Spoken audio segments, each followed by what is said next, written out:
Sawadee Kap. Hello and welcome to Daily Wisdom, Walking the Path with the Buddha. Today we're in our group learning program studying chapter 13 of the book Developing a Life Practice, The Path That Leads to Enlightenment. This chapter is titled Identifying Cravings, Cultivating Non-Craving in Analysis of the Mind. This is where we really build on everything that we've been discussing so far, specifically what we talked about last week in chapter 12, where we discussed craving is the problem in the unenlightened mind that is causing discontentedness. It is because of craving, desire, attachment, and these other words that we use to describe this aspect of the mind that the mind experiences discontentedness. And a big part of this practice is eliminating those cravings in the mind. But how could we ever eliminate them if we weren't able to identify them? If we didn't clearly understand what a craving is, what this craving, desire, attachment is, and also how to identify them in the mind, the very specific details of the individual cravings. That's how we actually eliminate them, is through identifying them. And the way that we do that is through analyzing the mind and understanding the mind more deeply. So what I'm going to do today is share with you how to identify cravings in the mind. We're going to go through some various teachings and help you understand craving a bit more. And then I'm going to give you some very detailed guidance of what to do as craving arises in the mind and you observe that, what you actually do. And then also we're going to do a group activity to help you start identifying these cravings, because just like you understand meditation and you needed to learn how to develop your meditation practice and other aspects of this path, this is a very crucial and important aspect of your practice to be able to identify cravings and then eliminate them. So we're going to use a interactive activity to help you start identifying these and get really good at that. Because the better that you are at identifying your cravings, you'll then be able to plot steps to actually eliminate them. And that's where the mind moves into a more peaceful, calm, serene, and content mind with joy, where the mind is enlightened and no longer experiencing discontentedness because it's eliminated these cravings, desires, attachments. So pleased that you're here. You're going to be able to ask questions as we go throughout the class. If you're in Facebook, YouTube, or Zoom, you can just put your questions into the comment section, and our moderators, Bassam, Manal, or James, will see that and make sure your question gets asked during the class. And if you're in Zoom, you can electronically raise your hand and be able to participate live through Zoom. So feel free to do that as we get going. So now switching over to what I've kind of prepared to help you guys learn more easily is just kind of going through a few things, and a little bit of this will be review from last week, but it's always helpful to review this. And those of you guys that weren't here last week, this will help you to kind of move along in today's class and really understand what we're talking about here. So what is craving, desire, attachment? What is it? Because the word craving, desire, attachment, the way it's used in kind of common language amongst most people is very different than the way that we use it in Buddhist teachings. It's important to understand how we use this word in Buddhist teachings and the other words that we use that are cravings, desires, attachments that don't necessarily use that same word. So this word craving, let's just sit with that one for a while because it relates to all these others as well. What a craving is it's the mental longing for something with a strong eagerness. When the mind is pulling in a certain direction towards the objects of its affection. If you've ever wanted a new pair of shoes, for example, and you felt the mind pulling towards those new pair of shoes, and the mind just felt that if it got this new pair of shoes, everything would be perfect. That's a craving. If you've ever wanted a new car, or you've ever wanted to watch a certain movie, or you've ever been single and you really wanted a boyfriend, or if you've ever been had a boyfriend, girlfriend, or partner and you wish you didn't have one, if you really wanted anything, this strong desire, this want, that is the mind craving or having this mental longing for something with a strong eagerness. The mind's pulling in a certain direction. We use craving, we use desire to explain this. We use attachment, where the mind is attached or fixed or latched onto something. We also talk about it as wants, where the mind wants something. It really wants it, and it thinks that the objects of its affection is what's going to create lasting satisfaction in the mind. But it never does, because we latch on to the objects of our affection, we obsess over it, we get it, we experience a bit of happiness or excitement, but then eventually it fades. It doesn't create lasting satisfaction and ultimately leads to dissatisfaction. We also talk about this in terms of expectations, where when the mind has a certain expectation of what should or shouldn't happen in life, or you have expectations of somebody else, like a partner or a friend or a coworker, when you start having expectations of other people and those expectations don't get met, then that's when the mind will experience discontentedness, because it wants this thing to happen. It has this expectation of yourself or another person, and when that expectation gets met, the mind experiences this temporary happiness or excitement. But when it doesn't get met, that's when the mind becomes angry or sad or frustrated or irritated or some other discontent feeling. Grasping, where the mind is kind of grasping and kind of longing after something or yearning. We also call this holding, where the mind is holding on to something and it wants something so badly, or clinging. These are all words that we use to explain one word that the Buddha used. In the Pali language, he essentially used one word, but we're having to use multiple words to describe what it is that he was talking about. So it's this mental longing for something with a strong eagerness, where the mind's pulling in the direction. It has certain obsessions or objects of its affection, and it just feels like if it gets this thing, that it's going to create lasting satisfaction in the mind, but it never lasts. It's never permanent. It might create some kind of pleasant feeling in the mind, but because that pleasant feeling is based on some impermanent condition, that feeling of pleasure never stays around, and therefore it's unsatisfactory. It's dissatisfying because it's not permanent. This craving, desire, attachment, wants, expectation, grasping, holding, clinging, this is the problem that's causing the discontentedness in the unenlightened mind. This is what the Buddha discovered that is the cause of all discontentedness.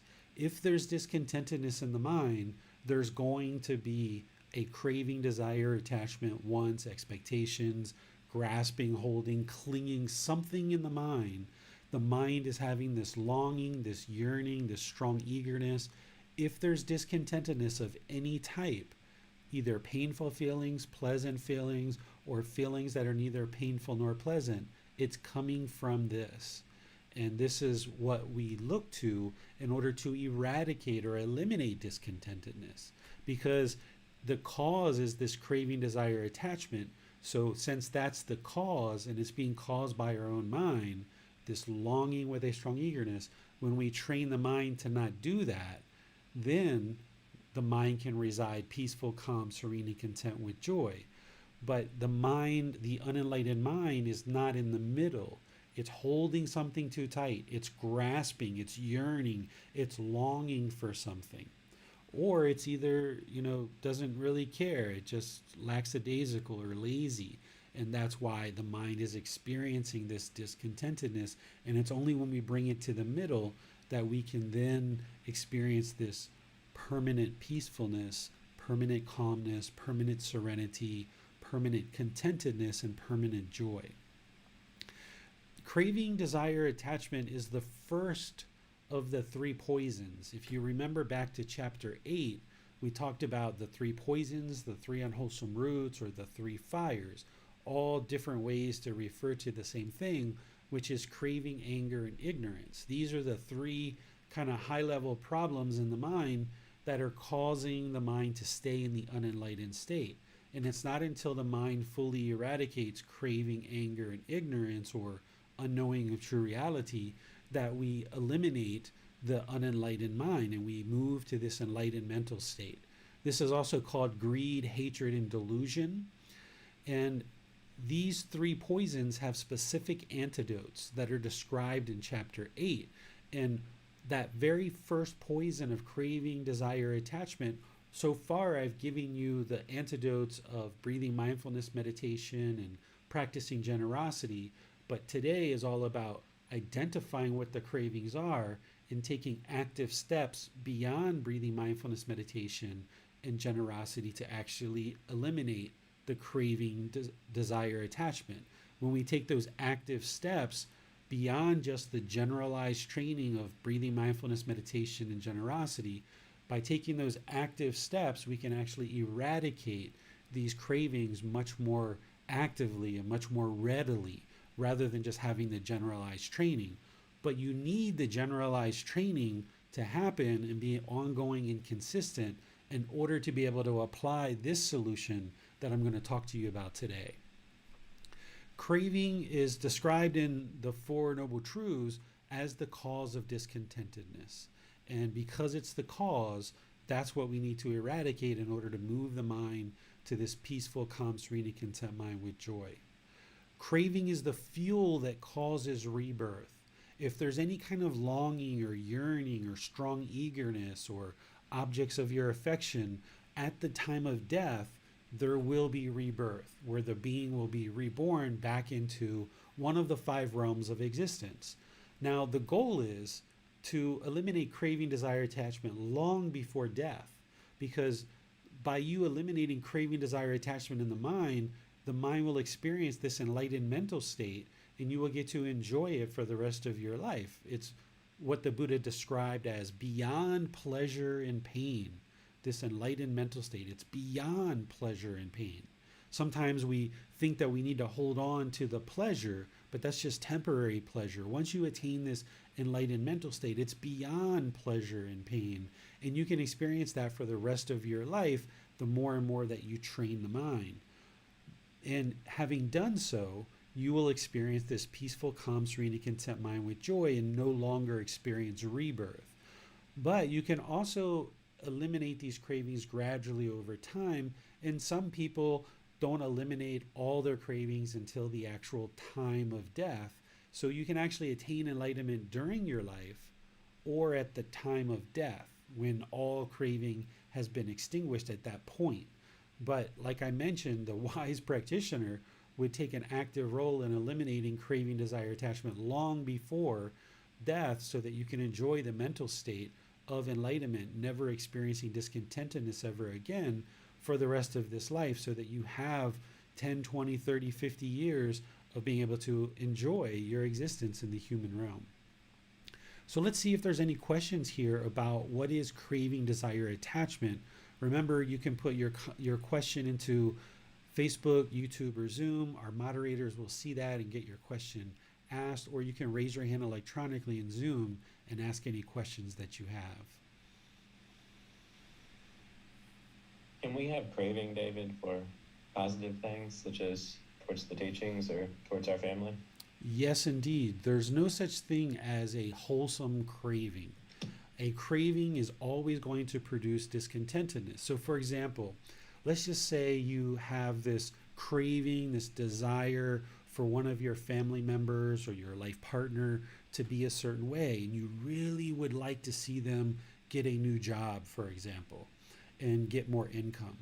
Well, that craving, desire, attachment, someone might say, well, that's wholesome. Like, shouldn't I want my family member to get a new job and get a better job? Well, the problem isn't that the person is interested in having a new job for their family member. The problem is that the mind wants it. It craves it. It desires it. It has this longing, this eagerness. The mind's holding it too tightly. So rather than having this want or this desire for this wholesome thing, we should have an interest. We have an interest for our children to have a good life. We have an interest for our partner to go off and come back home at the end of the day. We have an interest to improve our life and to improve our career and our job in order to improve our income and improve our life through having more access to funds, for example. or we have an interest to pursue an education, or we have an interest to pursue enlightenment and actually attain enlightenment as a goal or an objective or an interest.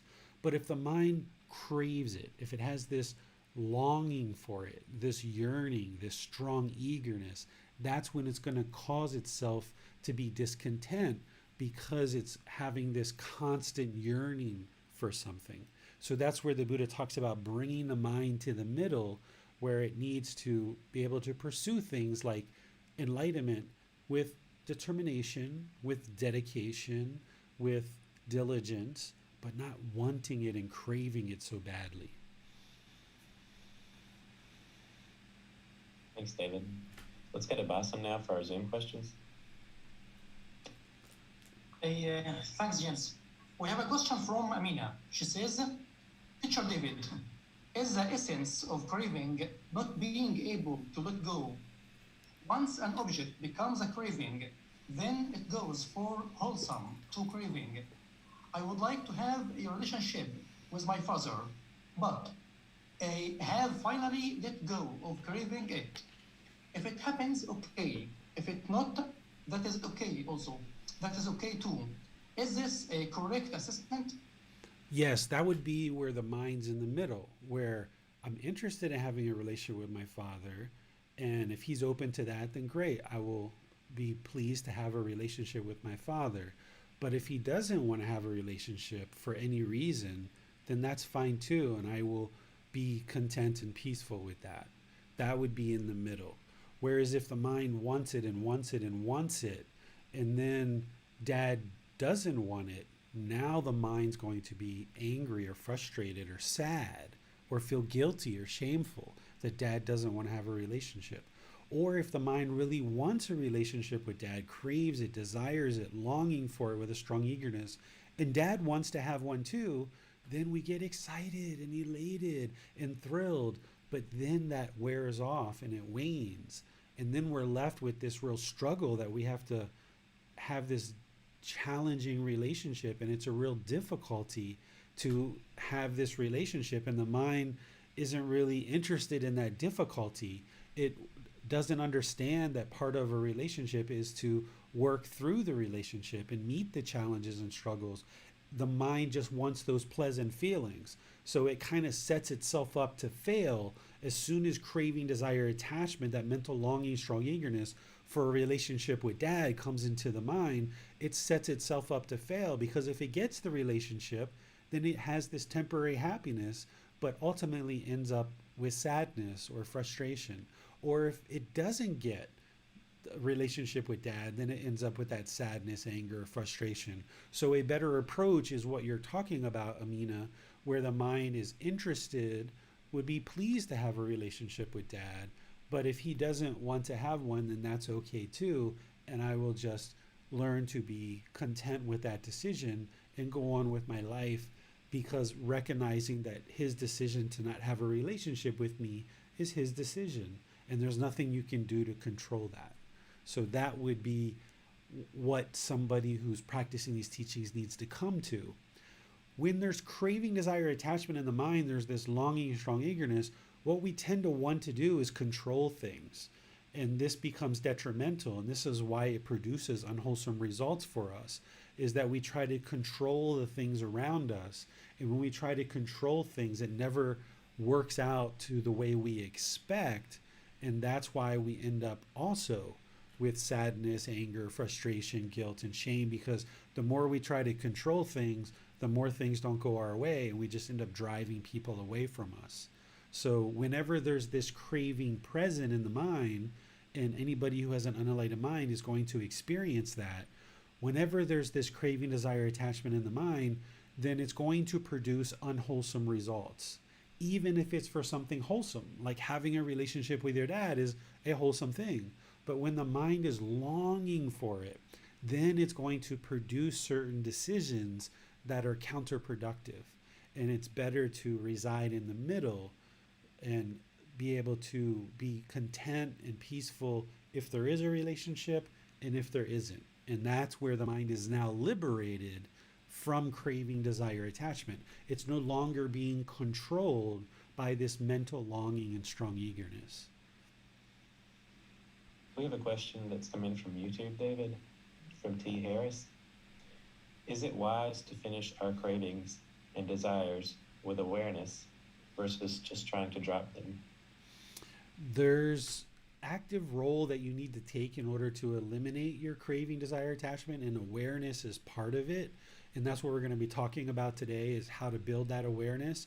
And that's why breathing mindfulness meditation is a foundational practice in order to eliminate craving, desire, attachment, because in breathing mindfulness meditation, we're training the mind to let go, let go, let go, but we're also training the mind to develop mindfulness or awareness of mind so that we're aware of the various feelings and the various cravings that are produced in the mind. And once we have awareness of them, which is part of this analysis of the mind or identifying the cravings, once we have awareness of these cravings, then with the generalized training of breathing mindfulness meditation and the generalized training of generosity, now we can take an active role to identify these cravings with awareness of mind and then put a specific approach in place, which we're going to talk about by the end of today's class, of how to actually set up situations where you can actively train the mind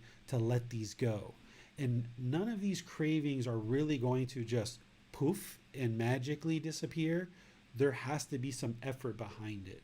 As you train your mind more and more to identify these cravings and be able to let go, there will be certain cravings where once you're aware of them, you can just focus on them for a few minutes and you can let them go. But those are pretty easy ones that are easy to let go of. The more challenging ones and the ones that kind of stick around the longest, those are like almost chipping away a sculpture and slowly chipping it away and chipping away and chipping away until there's nothing there whatsoever. And you can completely eliminate it from the mind. And once you do, that particular craving, you'll never experience discontentedness based on that particular craving ever again once it's eliminated from the mind. And we have a question from Anastasia. Is craving directly related with ego? The ego is different, but it's one of the things that the mind holds on to. The ego is part of the 10 fetters, which are ultimately what a practitioner is building to let go of in the mind and eradicate this pollution from the mind.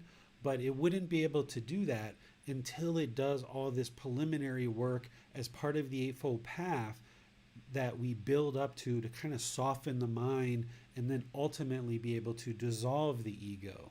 So the ego oftentimes has this craving for arrogance, right? The mind wants to be above other people, and the mind will have this longing and strong eagerness to be above others.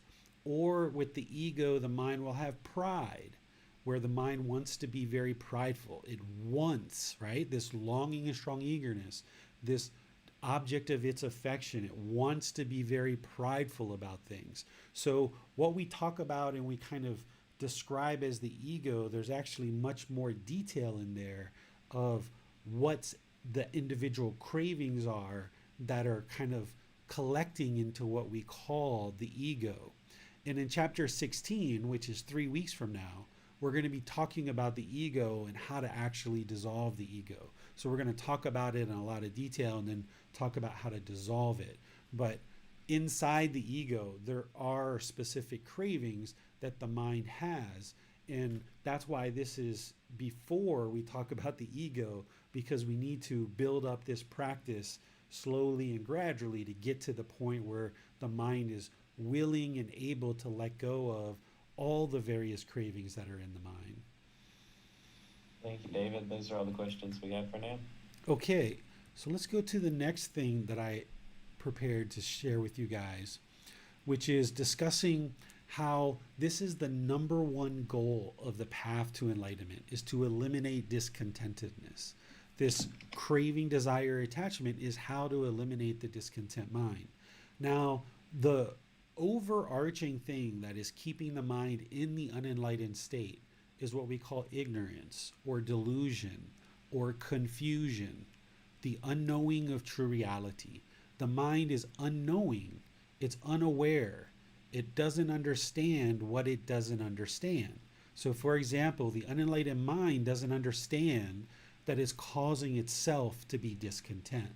It thinks that somebody else is causing you to be angry, or it thinks somebody else is causing you to be frustrated, and we blame other people.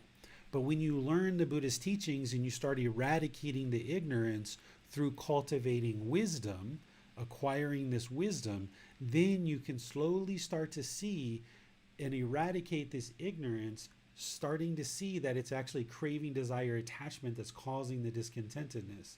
So while ignorance is the overarching primary reason why the mind stays in the unenlightened state, once you understand that, then the primary cause of why the mind is actually discontent is craving, desire, attachment. That's why these are part of the three poisons or the three unwholesome roots. But how could we ever eliminate these craving, desire, attachments if we don't know how to identify them? So that's what today is about, is helping you to build that skill. Identifying craving, desire, attachments is the second most important skill that you could ever develop next to meditation, because this practice is an independent journey. While you need a teacher to seek guidance with and have discussions with and learn the teachings with, it's truly an independent journey where day to day, moment to moment, you're in your own life and you're making decisions based on the wisdom that you've acquired. Well, you're meditating on your own, you're practicing generosity on your own, you're doing all these other aspects of this path, and your teacher's not looking over your shoulder to figure out what you are or are not doing. It's your own independent practice that you're choosing to walk.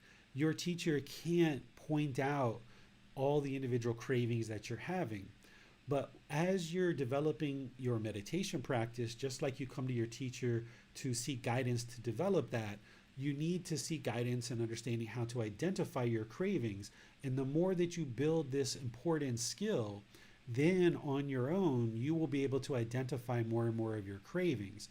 But still, there's going to be certain times, even 6 months, a year from now, where you'll be struggling with something, you'll be having discontentedness, and you're not quite able to see what's the craving, desire, attachment that's causing it. And that's where you reach out to your teacher at any point as you're building up your practice, and we help you to be able to identify these cravings so that more and more you can do this on your own. So just like you do meditation on your own as an independent practice, but you seek guidance, you're going to need to seek guidance on this as well.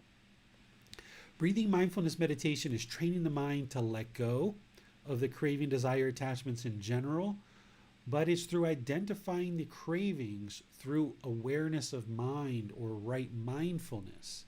And we're developing that in meditation, but we're practicing awareness of mind or right mindfulness in day-to-day life, moment to moment. And once you're aware of these craving, desire, attachments, then you can apply right effort, which is to eliminate the unwholesome qualities and arise the wholesome qualities. And you're doing this outside of meditation. Meditation, like I said, you're developing your awareness of mind, you're developing right concentration, which we talk about in terms of meditation. You're also taking right effort to eliminate unwholesome qualities and arise wholesome qualities in meditation. And because you're training the mind that way in meditation, then outside of meditation for all the rest of your day, you're then actively able to use that concentration, use that awareness of mind or right mindfulness, and apply right effort. Whenever you see discontentedness arise, you can actively work to let that go.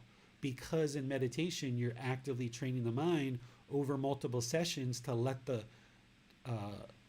certain things go and focus on the breath. Because you're training the mind to let go, let go, let go, and focus on the breath and breathing mindfulness meditation in daily life, the mind will be more aptly prepared to do that. So that's why the meditation is a foundational practice, as well as practicing generosity, training the mind to let go. This mental discipline that we're cultivating, that is the 6th, 7th, and 8th step of the Eightfold Path, is right effort, right mindfulness, and right concentration. This is all coming together to produce these beneficial results of eliminating craving, desire, attachment. And as you eliminate this craving, desire, attachment, the mind moves to this peacefulness, calmness, serenity, and contentedness with joy, the enlightened mind, because there's no longer this yearning to have something in particular. You'll be pursuing your needs in life rather than all the things you want. But the unenlightened mind just has this endless list of wants, and it thinks that the next shiny object around the corner is going to create lasting satisfaction in the mind. But it keeps craving and craving and craving and chasing after the objects of its affection. And once it acquires what it wants, for a temporary period of time, it feels pleasant feelings. But then those fade and the mind's right back to sadness, anger, frustration, irritation, or some other painful feeling, or a feeling that is neither painful nor pleasant. So it's only when you eradicate this longing and chasing after these pleasant feelings, these temporary pleasant feelings, that the mind then can come into this enlightened mental state where it's content and peaceful if it has a relationship with dad, and it's content and peaceful if it doesn't. And that's fine. And the mind can reside peaceful, calm, serene, and content with joy. What we're essentially talking about here is that discontentedness is the red light that is alerting you to something's in the mind causing discontentedness. This discontentedness that you experience, whether it's sadness, anger, frustration, irritation, annoyance, guilt, shame, fear, all of those painful feelings and others are a red light saying, hey, there's some craving, desire, attachment here in the mind. You've got to look at this. You've got to address this. You've got to identify what this is, figure it out, and eradicate it so that you will no longer experience this ever again. Just like when, if you were driving a car and a red light comes up on the dashboard, you would pull over and you would investigate. Is it the oil? Is it the coolant? Is the engine overheating? Is there a battery problem? What is the problem in this car?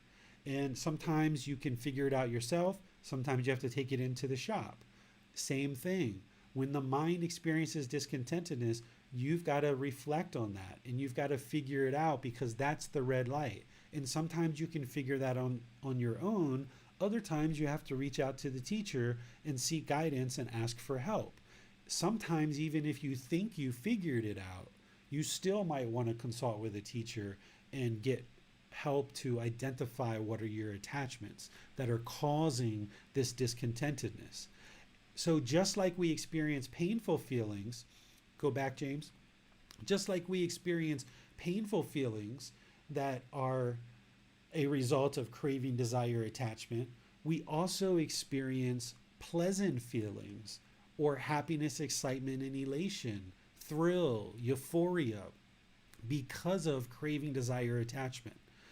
When the mind is enlightened, there's permanent joy. So you're not really eliminating happiness.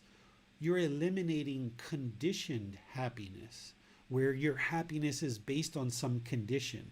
Instead, you're going to have this unconditioned happiness, for example, or unconditioned joy. This unconditioned joy is the mind's just always going to be joyful because it's no longer longing or yearning for something. So it might sound kind of odd for someone who's just starting out on this path that when happiness arises, you need to cut that off and let it go. Or when excitement arises, you need to cut that off and let it go, or elation, because that's kind of what a human being lives for in the unenlightened state, is it really wants that happiness, excitement, and elation. But those are all temporary, pleasant feelings based on some impermanent condition. And as long as the mind is holding on and unwilling to let go of these impermanent conditions that are creating this impermanent pleasant feelings, then it's never going to experience permanent joy that's just always there, because it's continuing to chase after this temporary impermanent happiness. So just like your painful feelings of discontentedness are a red light, the pleasant feelings are also a red light on the dashboard as well, alerting you to some craving, desire, attachment. Now, in the last class, I gave an example of if your mom hasn't been to your house for a while and you really crave, you have this longing and this yearning for your mom to just come over and see where you live so you can show her that you're doing well and that you've kind of grown and become an adult.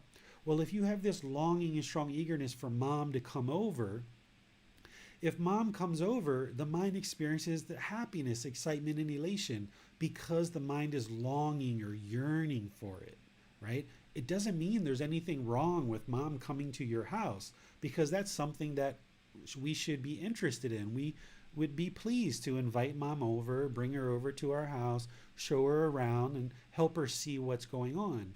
But if we long for it, if we have this yearning for it, if we have this strong eagerness for it, then when she chooses not to come over for 2, 3, 4 years, the mind's going to be sad and angry and frustrated. Or if she does come over, then the mind's going to be happy, excited, and elated. But then that's going to fade over time, and the mind's going to eventually end up in sadness, anger, and frustration again. Or if there's these craving, desire, attachments in there, you might experience feelings that are neither painful nor pleasant. I put in there things like boredom or loneliness or shyness, kind of this uncomfortable feeling. If you've ever been sitting on a bus and a stranger came over and sat next to you, somebody who you don't know, and if you were uncomfortable with that, that is a feeling that is neither painful nor pleasant. It wasn't painful for the stranger to sit next to you. It wasn't pleasant for them to sit next to you. It was neither painful nor pleasant. Why? Because the mind has this craving, this desire, this yearning, this strong eagerness, this longing to have a certain space around you. And you weren't comfortable with the stranger's body kind of touching yours a little bit as you sat on a bus or a public train or some other location. You weren't comfortable with that because you craved the permanence of not having your body touched while you're sitting in a public space. And even though the bus was a little bit crowded, your mind was uncomfortable with that. That's the neither painful nor pleasant, the uncomfortableness, the dissatisfaction, the being uncomfortable essentially. So anytime you feel discontentedness, whenever you observe discontentedness arising in the mind, you've got to cut it off and let it go. And we're going to talk about how to do that more today. But each one of these feelings are discontentedness, painful feelings, pleasant feelings, and feelings that are neither painful nor pleasant. And until the mind's willing to let go of those temporary pleasant feelings, cutting those off, it will never experience this permanent joy that's just always there. So now, James, let's go ahead and move to the next one, which is, this is what you should be doing as discontentedness arises in the mind. As you observe the red light, whether it's painful feelings, pleasant feelings, or feelings that are neither painful nor pleasant, this is what you should do. When discontentedness arises, cut it off and let it go. That will become easier and easier as you practice breathing, mindfulness, meditation, and generosity. Those are the generalized trainings that are kind of softening the mind up and preparing it and getting it comfortable with letting go. If you didn't have those on board on a consistent basis, you wouldn't be able to just do what I'm talking about here.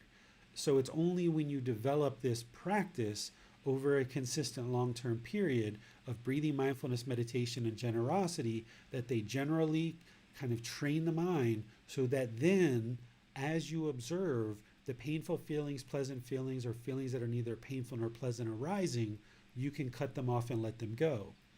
Now, this is where we may kind of talk a little bit about the 4 foundations of mindfulness. The first thing that you'll experience as discontentedness is starting to arise is you'll experience bodily sensations. For example, if there's anger, you might feel kind of sharpness rising as bodily sensations in the body. or you might feel heat, kind of a heated sensation that's starting to accumulate in the body. If you can catch it as a bodily sensation and cut it off there and let it go, that's ideal because it hasn't polluted the mind yet. But if you don't catch it there, it's then going to come into the feelings of the mind. It's going to become feelings of frustration or anger. When you catch it as bodily sensations, it hasn't yet polluted the mind yet. It hasn't yet become feelings in the mind yet. But if it moves past that, then it's going to get to those feelings. And from there, you can still cut it off. And you might need to walk away from a conversation. You might need to close the computer if you see something that is causing discontentedness. You might need to, if you're bored and sitting on the couch, you might need to get up and walk away and go out and ride a bicycle or take a walk. This would be how you would actively cut off and let it go. Or if you're bored, you might choose to sit down in meditation and actually do some breathing mindfulness meditation as a way to kind of cut off this boredom. There's lots of different options here for any one given situation. There's not just one way to cut it off. But if you have that breathing mindfulness meditation well established, you're cultivating the ability to let go. You're also cultivating the ability to have awareness of mind so that you're aware of the bodily sensations and you're aware of the feelings coming into the mind so that you can more readily cut it off and let it go. Once you do, and the mind is no longer discontent, or you feel that you're able to, is move on to step 2, where you start reflecting and you start thinking about what are the cravings, desires, attachments that led to this discontentedness. Whether it was painful feelings of sadness, anger, frustration, irritation, guilt, shame, fear, any of those painful feelings, you need to reflect on that. But also, if you experience this happiness, this excitement, this elation, this thrill, this euphoria, you need to reflect on that too and observe how it's craving, desire, attachment that caused that, right? Because once you understand what craving, desire, attachments that are in the mind, you're identifying what they are, and then you can take active steps to eliminate them. So let me give you an example. Let's say I left my cell phone at home by accident. I didn't realize it. I'm driving out in the car 10 or 15 minutes away from my house, and I realize at that moment, oh my goodness, I don't have my mobile phone with me. And now fear comes into the mind that, oh my goodness, I'm not going to be able to call somebody if I need help. Well, in that moment that you see the fear, that's the red light that's coming to the surface, and you know there's discontentedness in the mind. The fear is the red light. Now, when I reflect on that, I'm like, why am I so fearful? Oh, because I'm attached to the phone. I'm having this longing with a strong eagerness. I'm having this yearning to keep the phone with me permanently. And now, when I don't have that, that's what's causing the fear in the mind. Because I can't have this phone with me permanently. It's not possible because of impermanence. So now that you've reflected that, yes, you would like to keep the phone with you permanently, now you move to step 3 after you've identified your attachment. Now you start developing a plan in order to eliminate this specific craving, desire, attachment that has caused the discontent feelings of fear in the mind. And now, while maintaining your breathing mindfulness meditation practice and your generosity long term, now that I realize that the mind is attached or having this craving to the phone, now I'm going to purposefully leave the house with the phone in the house multiple times in order to train the mind that you can't have this phone with you permanently. It's not possible. You can't do this. And now by putting that plan into place where I'm purposefully leaving the phone at home 3, 4, 5, 6 times, now it's actively training the mind, having identified that attachment, having analyzed the mind and knowing that it's the phone. Now I'm going to purposely leave it at home for several times over the course of multiple weeks and train the mind to not have it and train it to be peaceful, calm, serene, and content with joy outside without the phone. And now, after having done that, and you see the mind is just as peaceful with the phone as without it, you kind of flip back and forth, right? Some days you leave with it, some days you leave without it. And now when you see the mind is just as peaceful without it as with it, now 6 months, a year down the road, when you happen to leave the phone at home by accident and you're driving down the road, you're like, oh, I don't have my phone with me. Oh, well. And then you just keep on going. There's no fear because you've already trained the mind to eliminate that craving, desire, attachment when you became aware of it. So through analyzing the mind, through reflecting and figuring out what this craving, desire, attachment is that created this fear, now you can take active steps by developing a plan to let it go. And this is just one example with a phone. And we're going to use examples from your lives today in order to help you see this more clearly. Once you do this with one particular craving, desire, attachment, it's just a matter of repeating the process over and over and over for every single incident that causes discontentedness. Every single time you see a red light, every time you see discontentedness arise, you reflect on it, figure out what led to the discontentedness, and then you put together a little plan of how to eliminate it. And then once you eliminate it, you'll no longer experience discontentedness again. Let me give you another example. Say you bought a chocolate bar and you really wanted this chocolate bar and you bought it home, you put it in the refrigerator and you were thinking, okay, tomorrow when I get home from work, I'm going to enjoy that chocolate bar. Well, it goes in the refrigerator, you leave for work, you come home and the chocolate bar's gone. Either your partner or your children or somebody else took the chocolate bar and ate it because they didn't know that you were craving that. And even if they did, okay, it's impermanent, right? But you come home and you see that chocolate bar is gone and now the mind's frustrated. It's annoyed, it's irritated. It may even be angry or enraged that somebody took your chocolate bar. It was yours, right? That's the craving, desire, attachment, the wanting, the expectations, the grasping, the holding, the clinging. It was your chocolate bar. Who ate my chocolate bar? And the mind feverishly looks around for what's going on here, and it oftentimes becomes hostile and angry and damages relationships because of it. Well, once you realize this has occurred, now you realize because of the red light, you've got an attachment to food and particularly maybe even chocolate, that when you buy something, you're expecting it to be yours and you're expecting permanence, that when you buy something, you're going to eat it. So now you've got to develop a plan of how to eradicate this. So what you should start doing is sharing your food. When you buy things, buy 2 or 3 chocolate bars and share them with other people. Or when you open a bag of chips, you share them with other people. Start practicing generosity to let go of this craving, desire, attachment where you're holding on to things so tightly. Another example might be if your mind, you notice that when your bank account's at $2,000, your mind is happy and excited about that. But then when it drops down to $1,200, the mind is sad, it's irritated, it's feeling guilty. Well, that means your mind is having this longing with a strong eagerness, a yearning. It's having this expectation that your bank account should be a certain level or above. And you're attaching your contentedness to whatever level your bank account is.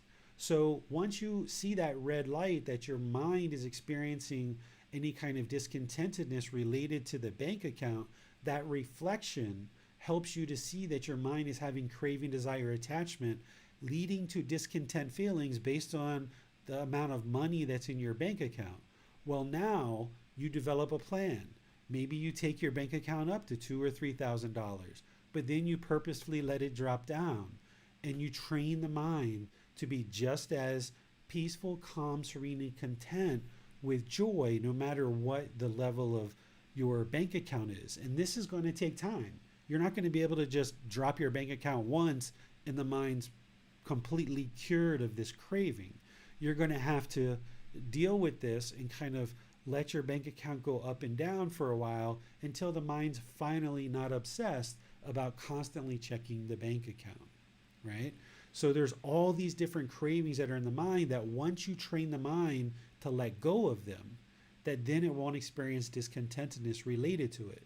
But you first have to be able to identify this red light, to identify the cravings, reflect on that so that you can see exactly what the cravings are, and then develop a plan to introduce some impermanence and allow the mind to get comfortable as these things fluctuate and go in and out of our life, whether it's the phone, the chocolate bar, or your bank account.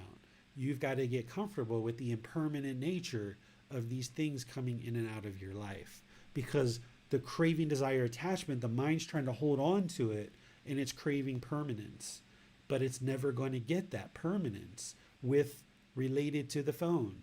You're never going to keep whatever mobile phone you have now permanently. It's not possible. You're not going to be able to eat every single chocolate bar that you ever buy. You're not going to be able to keep your bank account at one consistent level for your entire life. It's going to fluctuate. So as long as the mind is having this craving for permanence, wanting to keep things permanently a certain way, it's going to cause itself to be discontent.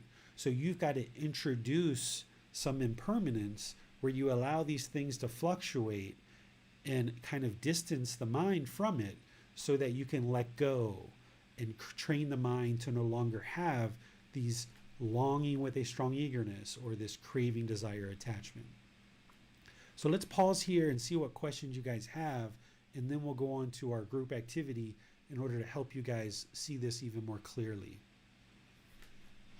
Would you say, David, that there can be levels of depth to cravings? For instance, with the mobile phone, we may have an attachment to the phone, but can this phone also be masking other attachments, such as we may have an attachment to the phone because we have an attachment to avoiding boredom or avoiding loneliness? Do you feel like it's useful to go to this level of depth when we're attempting to identify our attachments?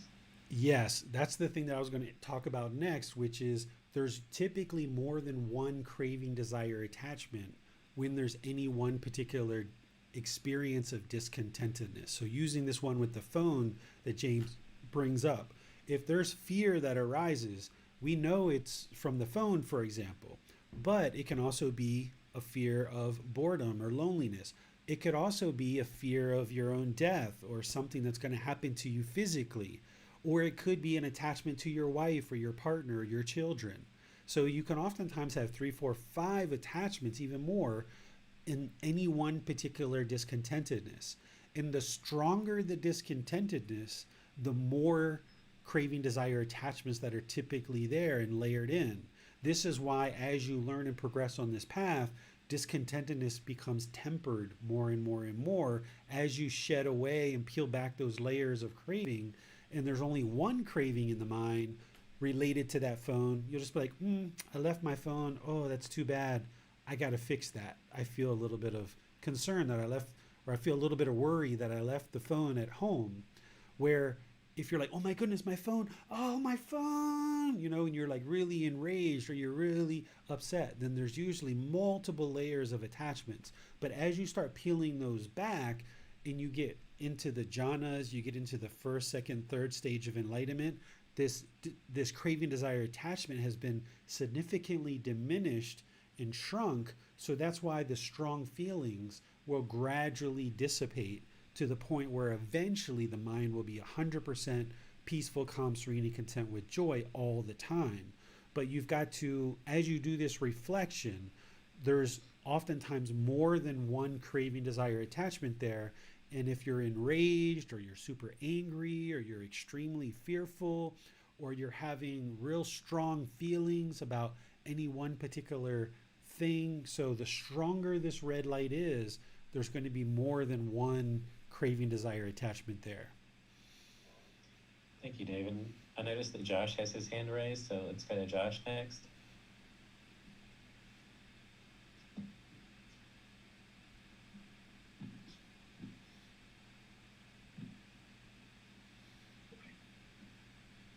Hello, David. I have a question for my wife.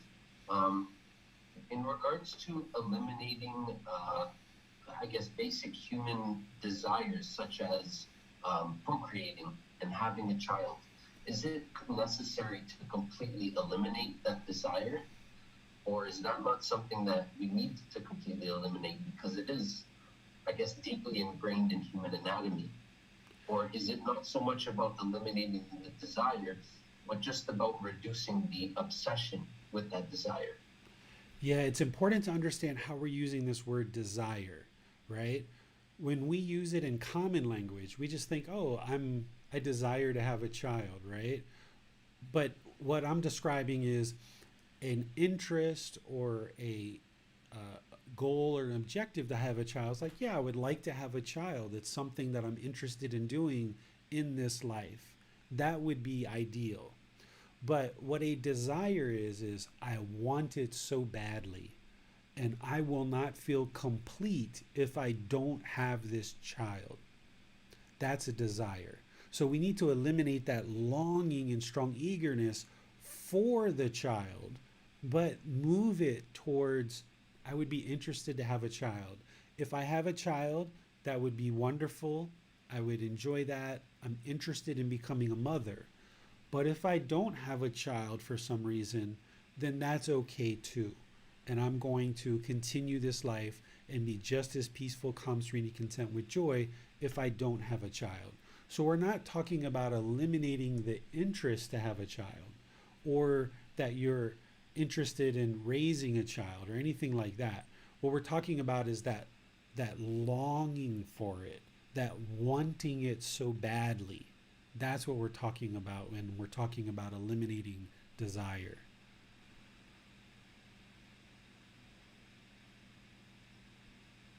Does that help you, Donna? Do you understand it now?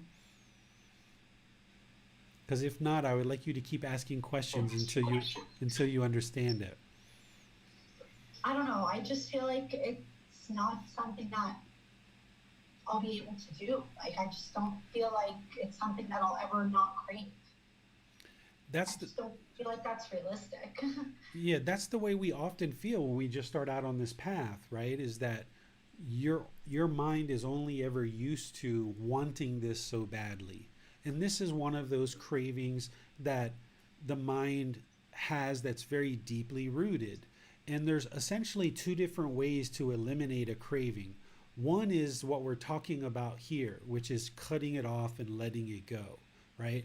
But sometimes the way we have to eliminate cravings is to actually fulfill it, is through actually having a child and you actually having a child someday. And then you realize that, okay, I had a child, but the mind is still discontent. Then the mind at least is fulfilled. So oftentimes I give the example is if the mind really wants to go to the Philippines and you just have this craving to go to the Philippines and you just want it so badly. Oftentimes people can't eliminate that. In example, having a child, you probably won't be able to eliminate that until you actually have a child. Or you get to the point where you've tried so many times in your life if you for some reason can't have a child and then you're 35, 45, 50 and you realize, okay, I'm going to have to just let this go or my mind's going to be discontent all the time. So what we're talking about here is softening up the mind with this breathing mindfulness meditation and generosity, identifying this craving. It's great that you know you have this craving that you would like to have a child, or I'm sorry, you have this desire, you have this want, you have this yearning for a child. Okay, you know that you have that. That's going to cause you discontentedness as long as you have it, and that's just where you are, and that's just everybody has certain craving, desire, attachments, and you know that your mind's going to be discontent related to that. But what you try to do is you try to bring it more and more to the middle if you can. But ultimately, the way that you may need to eliminate this craving is to ultimately fulfill it. And one day, having had a child, you'll finally, the mind will realize, okay, I've got this child. But now you're going to have craving, desire, attachments for your child to be a certain way, maybe. right? You might want it to be a doctor or a lawyer or a airplane pilot or some other occupation, or you might want it to have a wonderful husband or a wonderful wife, or you might want it to have a good life. So what happens is the real problem in the mind is craving, desire, attachment, and it's the object of its affection. Let's say you get this child, but then the mind is off to the next craving. It's off to the next desire. It now wants the next thing because it gets happiness, excitement, and elation for a certain period of time. But then when that wears off, now the mind looks for the next object of its affection. So we haven't really solved the underlying problem, which is the mind's longing with a strong eagerness. So by implementing what we're talking about here, we're training the mind to no longer long for things, but we realize that there's certain things in the mind that needs to just be fulfilled in order for it to fully let it go. And when you're aware and you identify these cravings, while right now it feels like you'll never be able to let that go, that's because you're just starting, and also you might need to just fulfill it in order to be able to let it go. But what you've got to do is get into training where you're using breathing, mindfulness, meditation, generosity, and what I'm talking about today, so that once you have a child, the mind's not right off to the next craving. Well, what's the next craving? You want a second child or a third child or a fourth child? Or now does the mind want the child to be a certain way? And now we start trying to control the child to be a certain way. So by getting this training underway, where you're starting to kind of train the mind this way, ultimately, as you end up eliminating a lot of cravings through what we're talking about here and bringing the mind to the middle, and then certain cravings you're going to fulfill, and that's going to help you. But then long term, you've got to diminish and eliminate this aspect of the mind that it keeps thinking that if it just acquires the object of its affection, it's going to somehow be fulfilled. That's what we're fixing here. We're not saying that you shouldn't have a child, because having a child can be a very rewarding and wonderful life experience. There's nothing wrong with having the child. The problem that the mind's experiencing is it thinks that child is going to complete you. It thinks that that child is going to bring you so much happiness, and that this is all you need in order to feel fulfilled. But then when you have that child and you experience that temporary happiness, and then 6 months, a year, 2 years down the road, the mind is sad again because the mind keeps craving. So if we don't address the underlying problem, which is the longing and the yearning and the strong eagerness, wanting the objects of its affection, if we don't solve that, then the mind's just going to keep finding itself to be discontent over and over, because it keeps thinking this next object of its affection is going to be fulfilling for its life, for your life, but it never has lasting fulfillment because you're basing your inner feelings on some condition that's impermanent.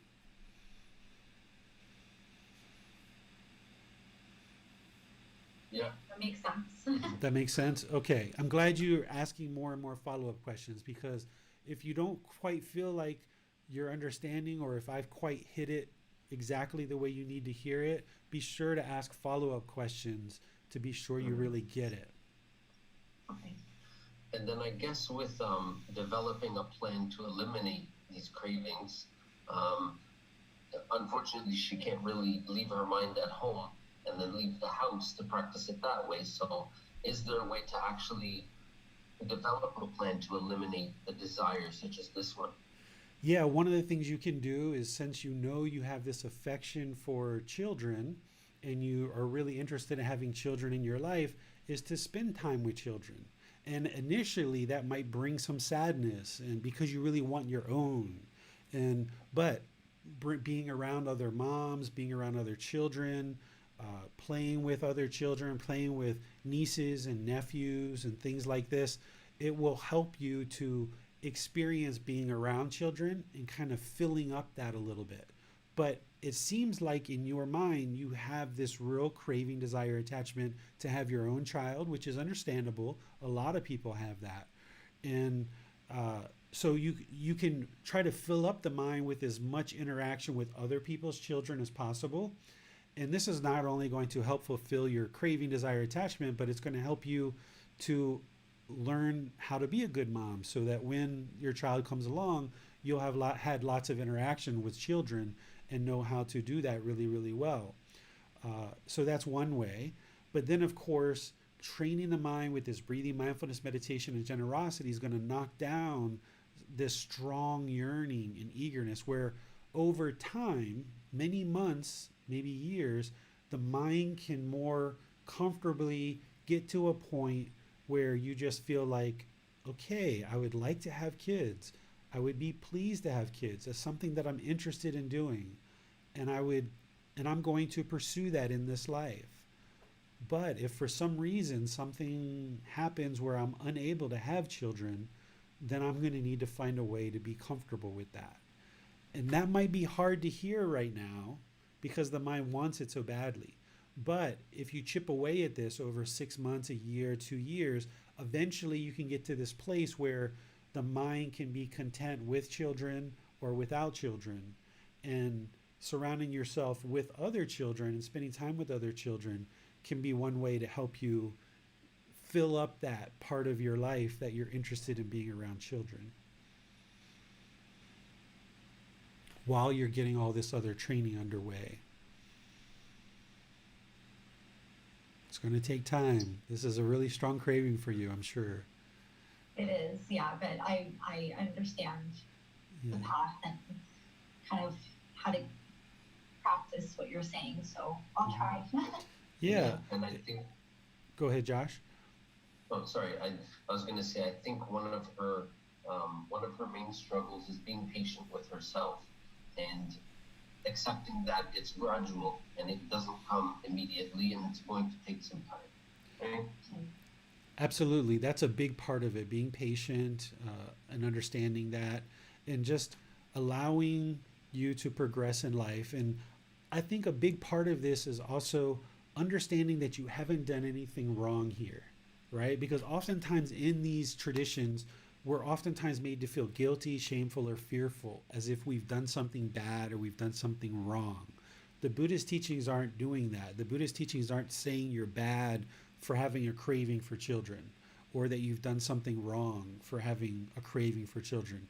You're not a bad person. You haven't done anything wrong. Your mind's doing the same thing that everyone else's mind does, which is it has this craving, desire, attachment, this longing with a strong eagerness. So you haven't done anything wrong. You're not a bad person. There's no reason to feel guilty or shameful or fearful or anything like that. It's just what these teachings are doing is they're explaining to you, why is the mind discontent? And then once you understand why and you have that wisdom, now you can take active steps to eliminate it. Not because you're a bad person or you've done anything wrong, but just because the mind will be more free and liberated when you can get to a point where the mind is able to accept, if you have children, that's fine. And if you don't have children, that's fine too. The mind will then be liberated from this craving, desire, attachment. So it's important to understand that the Buddhist teachings aren't necessarily saying what's right or wrong in order to feel guilt or shame or fear. He's just helping you to understand why the mind's experiencing this discontentedness, so you can take active steps to eliminate it.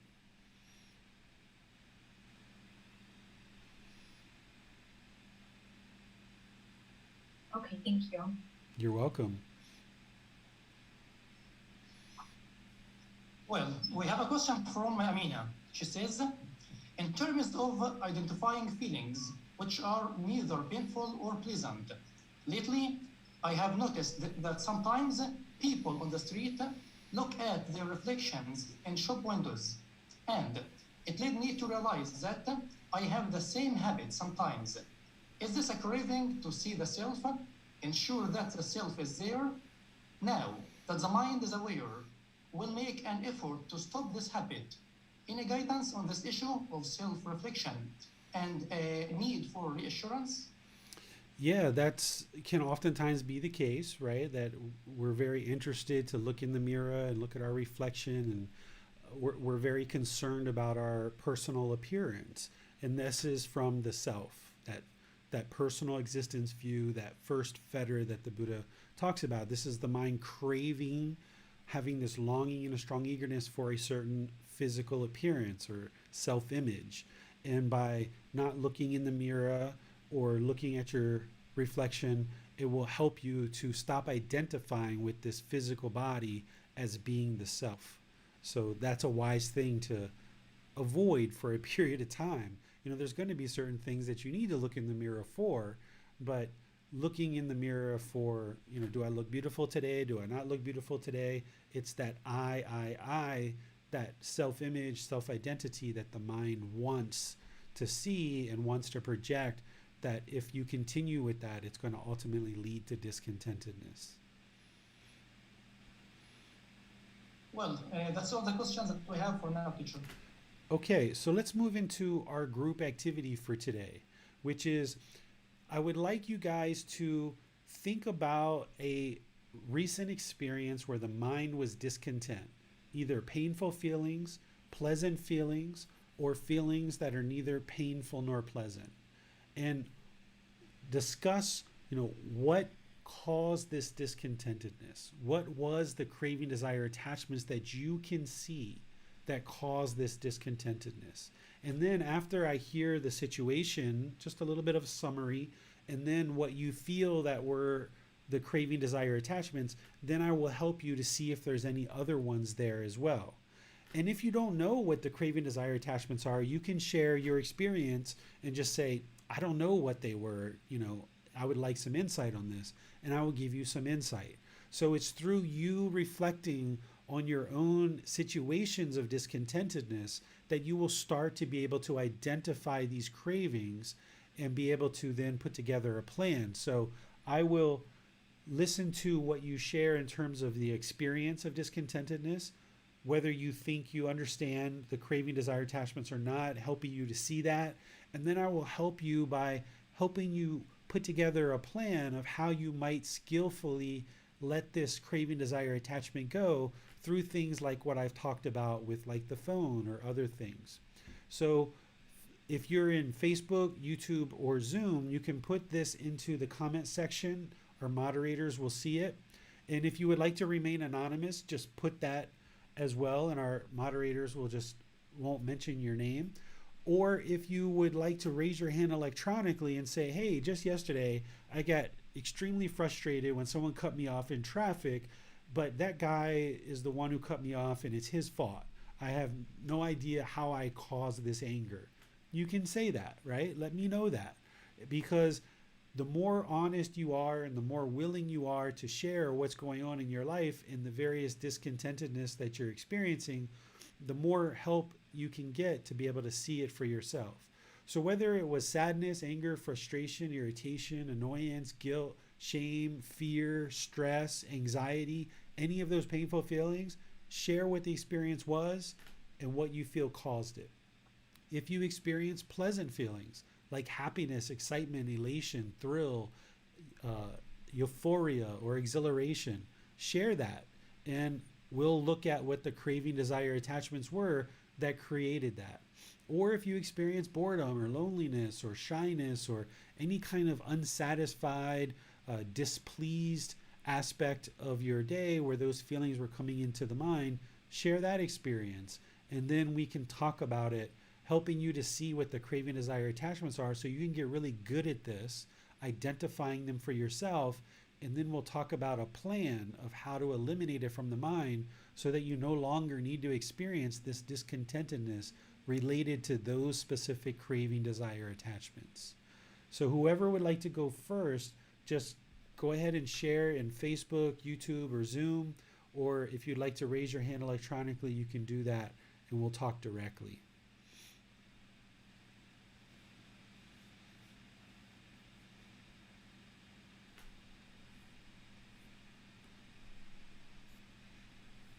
We have an example from Gloria, David. Okay. She says, my fear of getting sick when I'm much older and being dependent and depressed. Okay. Does she mention what she felt the craving, desire, attachments are? She may chime in, but this is all for now. Okay, so she's got fear. The fear is the discontentedness, and she's saying it's coming from her, uh, her. Okay, she's got her hand up. I will let her speak.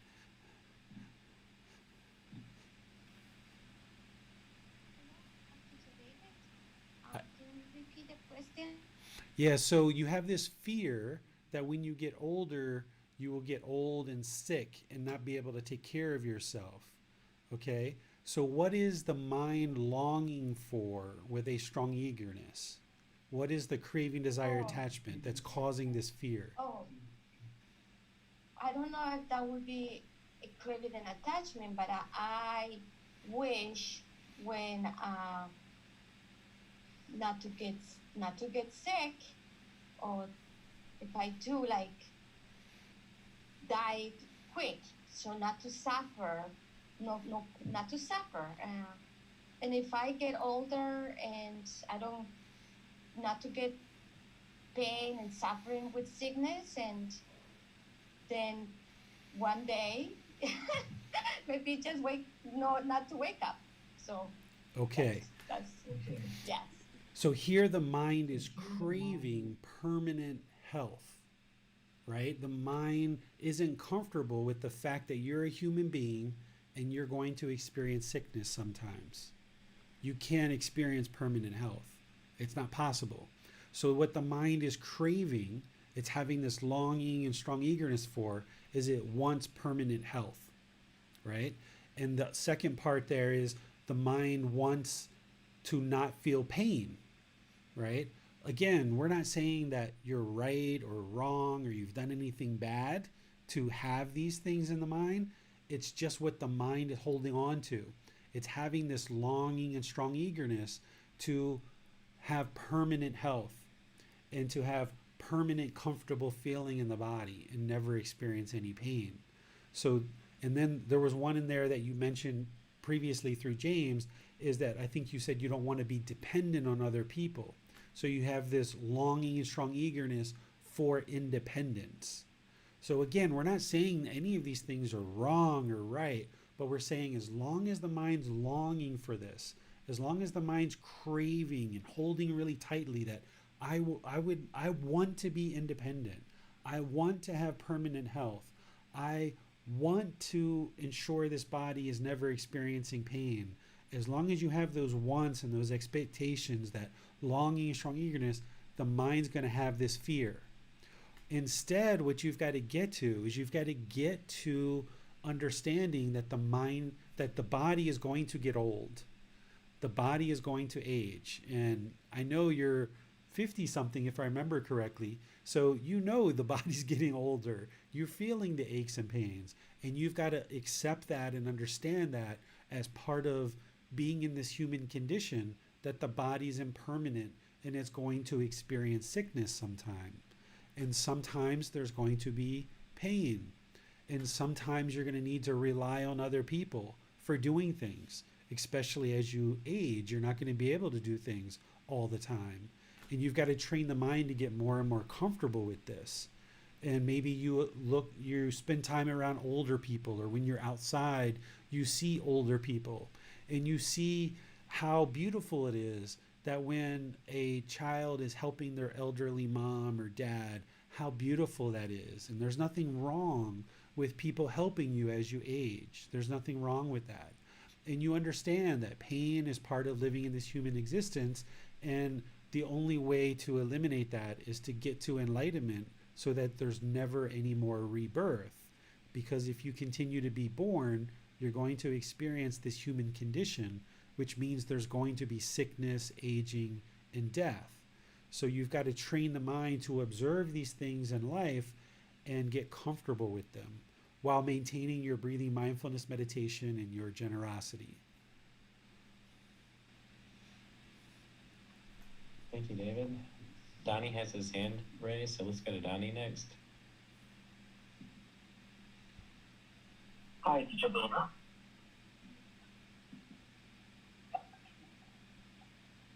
Hi, can you guys hear me? Yes, we can hear you. Yeah, hi, teacher David. I've just experienced a lot of stress and anxiety just today. The thing started about 2 weeks ago when I was supposed to collect my commission from my client. My business partner was supposed to do that, but something due to a miscommunication, it didn't happen. The client, I reminded her, but she did not reply me on my WhatsApp, and the thing has been dragged on for very long. So I think today a lot of things were playing in my mind. Why they should not reply me? Is she going to avoid it? Am I going to have problems? How am I going to resolve this? And it caused a lot of stress and anxiety. So I think the craving was to want things to be done a certain way, where she would be responsive and she would actually not drag this on. Yeah. Okay, perfect. So yeah, that's one of them there, right? Like you wanted her to respond in a certain time frame. That's that want or that expectation or that longing with a strong eagerness. You might want to look a little bit deeper as well. I don't know your life and I don't know, I don't know you that well. We haven't really talked much. But you also have to look at the money part of it and see if there is any longing and strong eagerness for money. If you didn't get paid, is that going to cause a big hardship for you? Or is it that the mind just would feel more satisfied and more happy if you got this money? Like I did my work and now I want my money. And, that creates some kind of pleasant feeling when we collect that money and do something with it. So there might be that part of it there too. Something else you might be interested to look at is, and I don't know because I don't know you, but look at whether there's any kind of arrogance or any kind of pride or any kind of certain self-image that you feel like if this person doesn't pay you, that somehow that makes you feel less of a person internally, like your self-image or pride. You have to look at those kind of things too and see if they're at play or not. So yeah, so some things to help you with this, of course, breathing, mindfulness, meditation, and generosity is that generalized training, but also when you know in the future that certain clients are going to need to pay you and you send them an invoice or there's a certain date that they're supposed to pay you by, just know that when you set up your invoices or you send these out, just know that they may or may not pay you as your mind is interested in doing. And of course, you need to have certain business policies and pay their invoice within 15 days or 30 days. You need to have these kind of things as part of your business. But as soon as the mind latches onto it and wants it and craves it, that's where, when the mind's expecting it, longing for it, that it's going to cause itself to be discontent. So what you do is you set up all your business processes, you send out your invoices, you treat people kind, polite, friendly, respectful, and you would think that people will pay you as you had planned, but you also know that impermanence, that it's not possible for all of your clients to pay you exactly when you want. So even though your invoice has a certain pay date, there's always going to be some clients that pay you after that date. Now, you do everything you can to kind of ensure that they are pleased to pay you and that they do pay you as you need, but your mind has to deeply understand that it's not possible for everyone to pay you by that date. It's just not going to happen. So therefore, you kind of plan your finances and your money that you have in reserve in a way that if somebody didn't pay you and they went a week or two late, that you would still be okay. Because there are going to be situations where people are late on their payments. It's just going to happen because of impermanence. So you continue to run your business, have your policies, set up your various procedures, but then just train the mind as you send out these invoices that this is not realistic, that all of them can be paid exactly when you want it to be paid.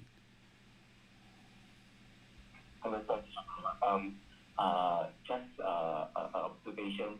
I would not have any hardship in terms of money, but I think you did point out something about pride, which I think is that. Yeah, pride can oftentimes be a big one, especially if you're doing a particular work that's very creative or you're very involved in the work. Whereas if like you were a boss and it was all your employees doing the work, you might not have the same ownership over it.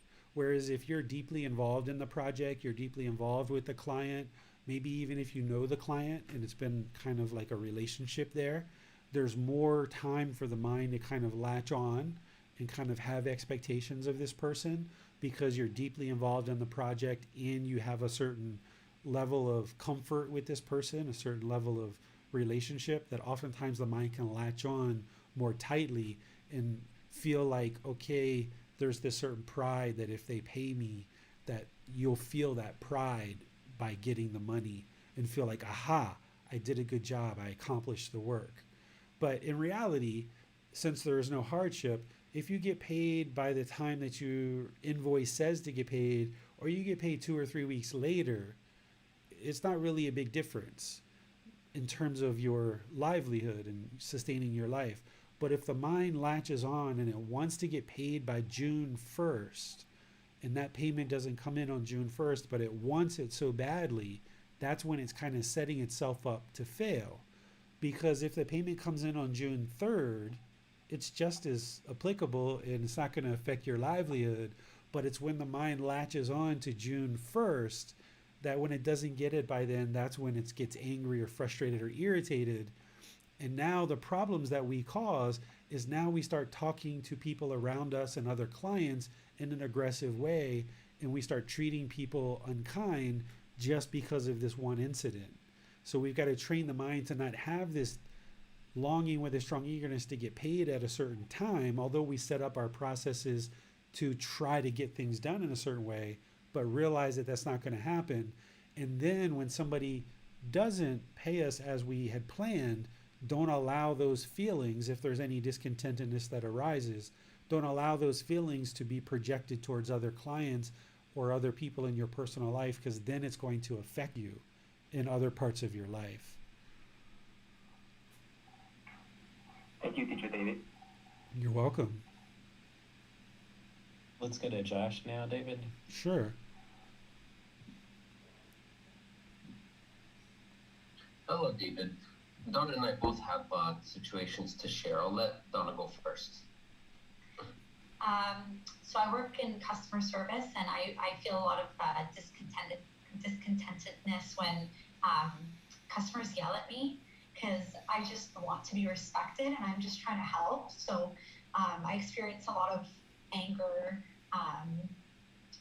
about that when that occurs.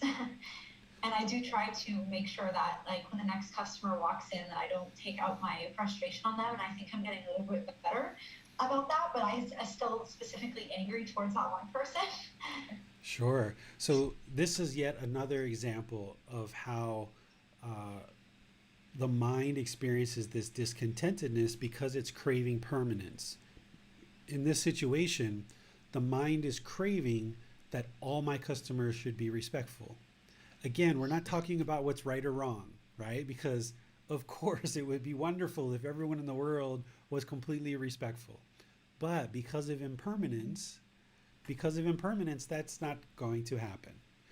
It's not going to happen. It's just not going to happen. But the mind's expecting it.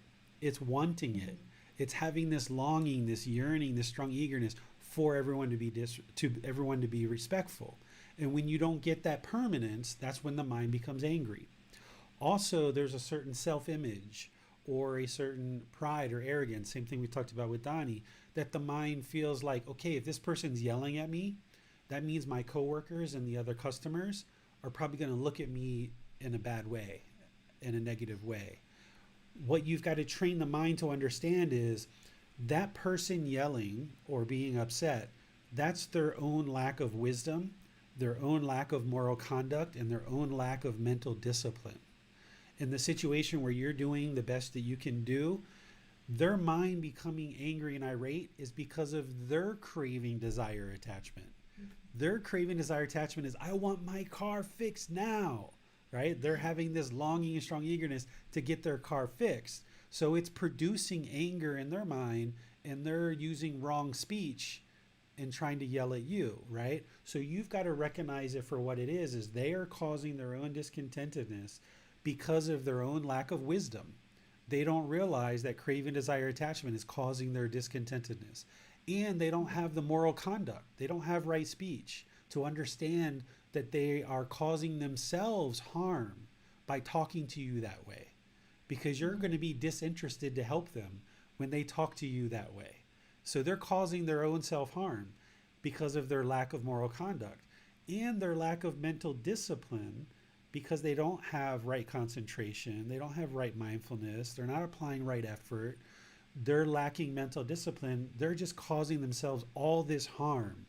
But when you allow your own craving, desire, attachment, craving for respect to arise anger in your mind, now you're causing your harm. You're causing yourself to be unconcentrated. Probably when you get angry, you find it much more difficult to work because now your mind's more cluttered and more muddled.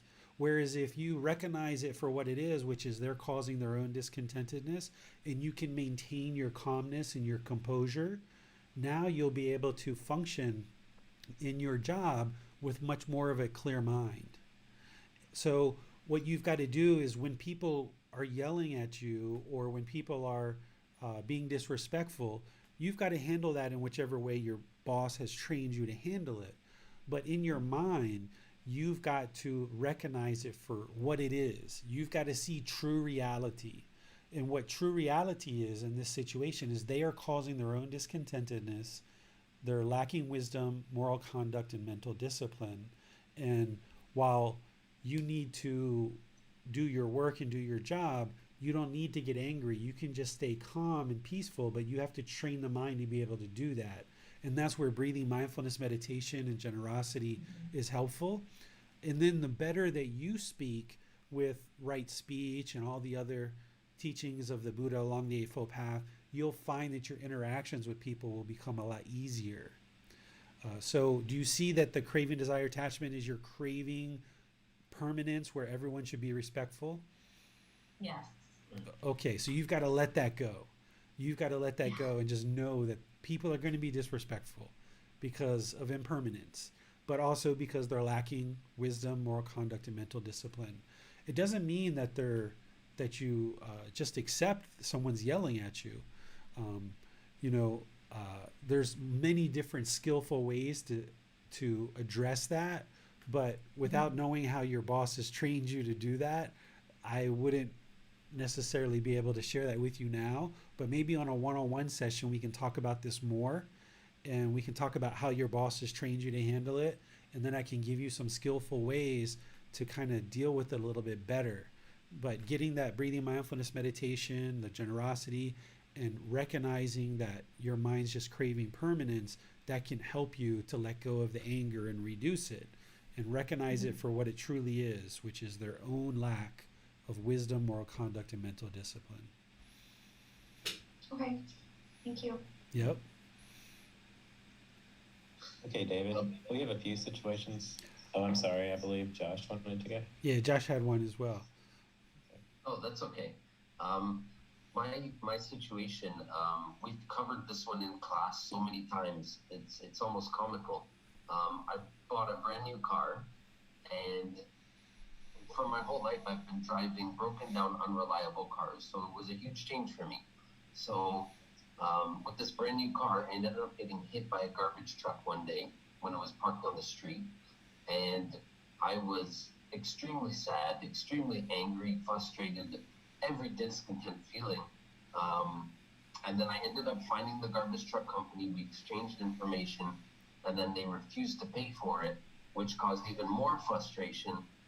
And then, so I realized my attachment was to the impermanence. When I bought that car brand new, I expected it to stay like that. So the impermanence was definitely the cause of the discontentedness. And some things that I've been practicing to try to eliminate that is I've started referring to it as the car I'm currently driving instead of this is my car. This is the car I currently drive.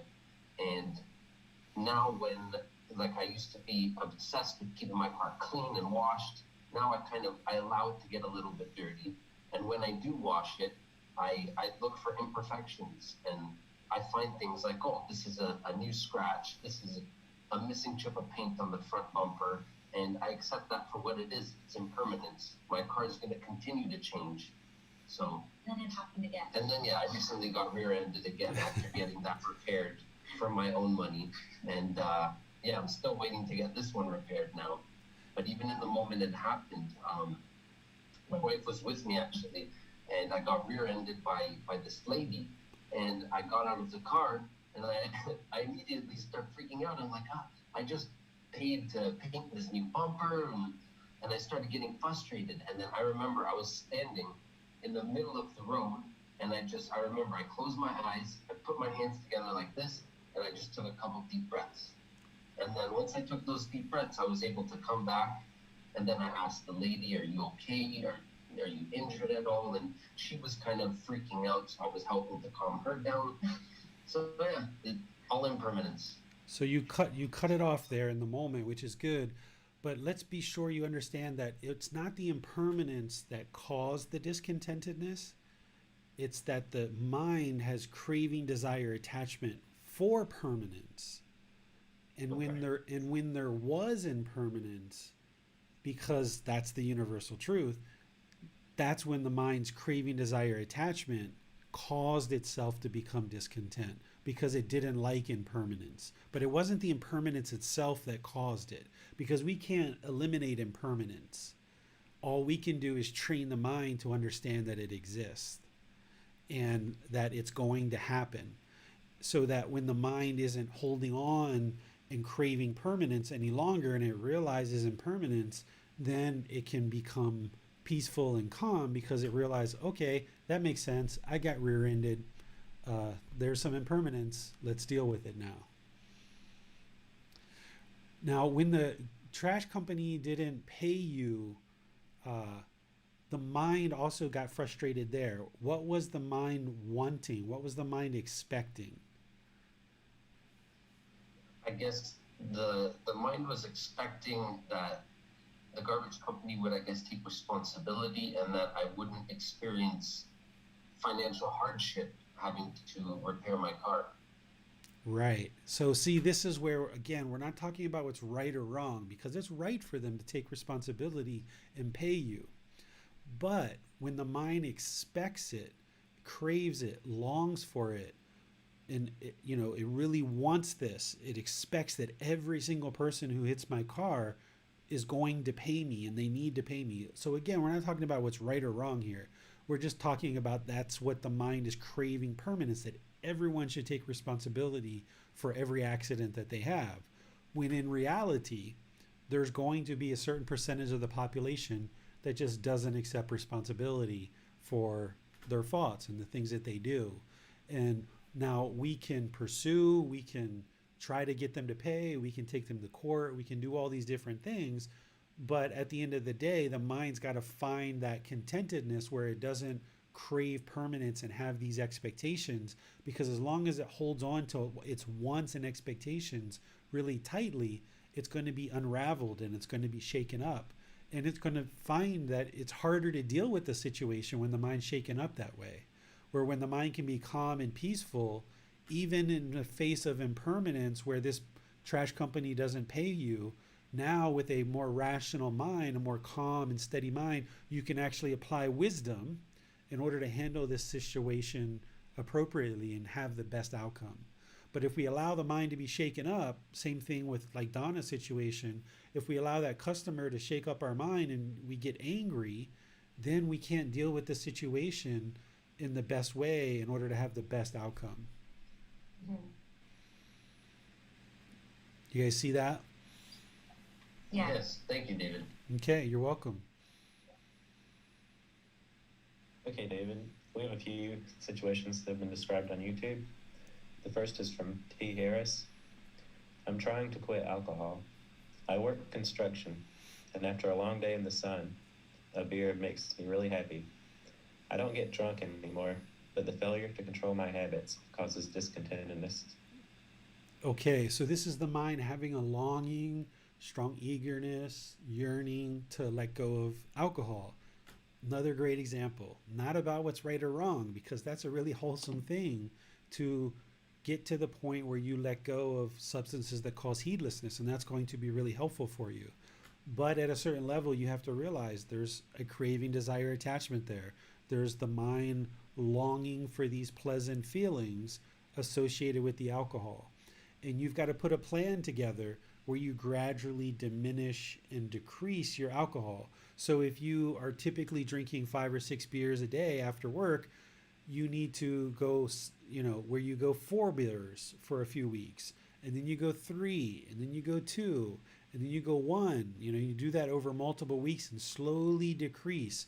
And even if your goal is to do 3 beers a day, but you happen to have a fourth one every once in a while, you can't feel like, I fell off the wagon. I'm going to just go back to 8 beers a day.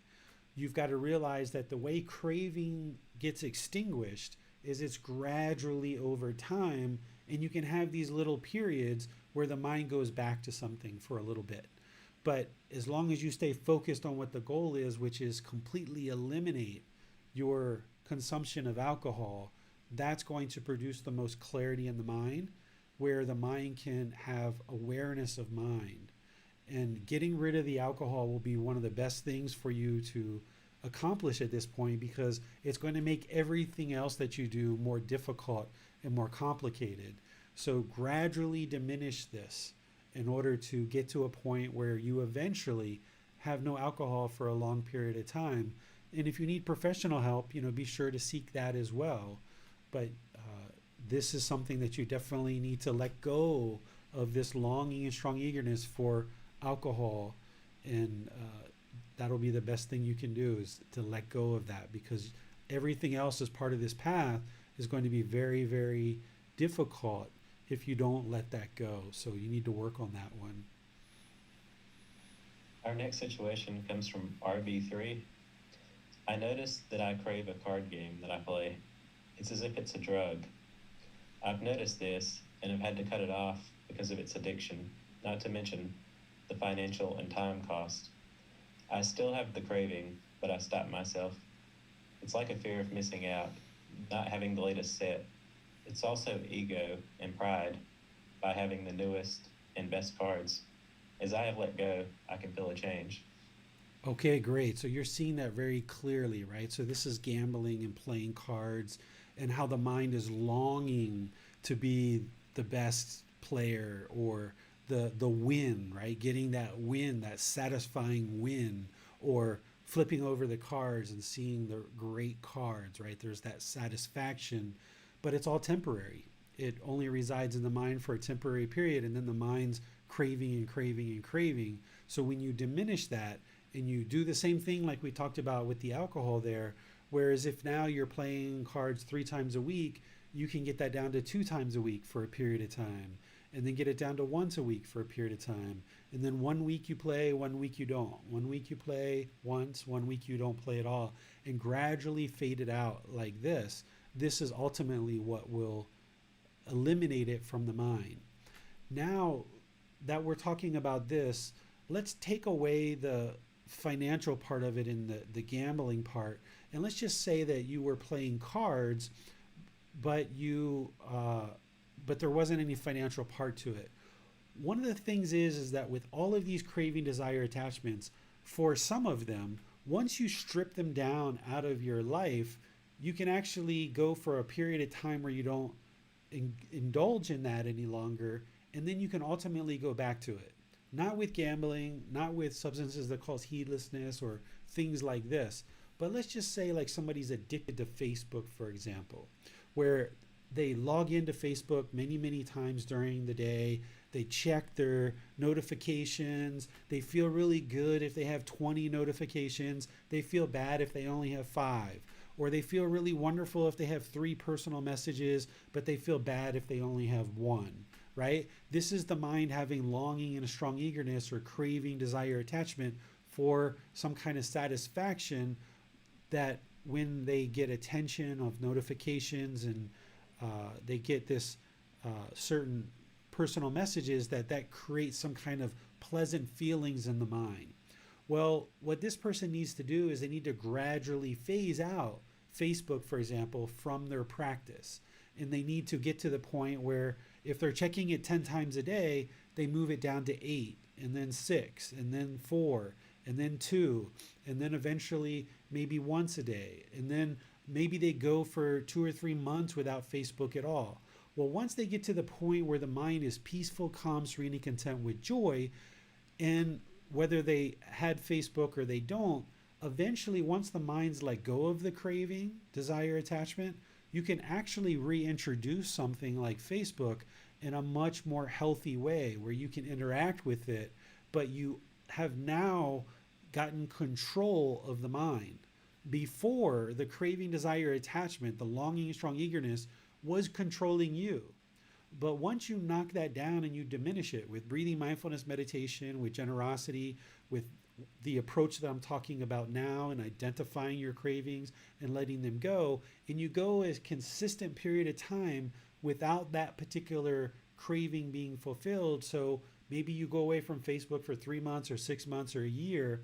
Now you can actually gradually reintroduce it in a healthy way, because now you're able to control the mind because you've gained mental discipline here.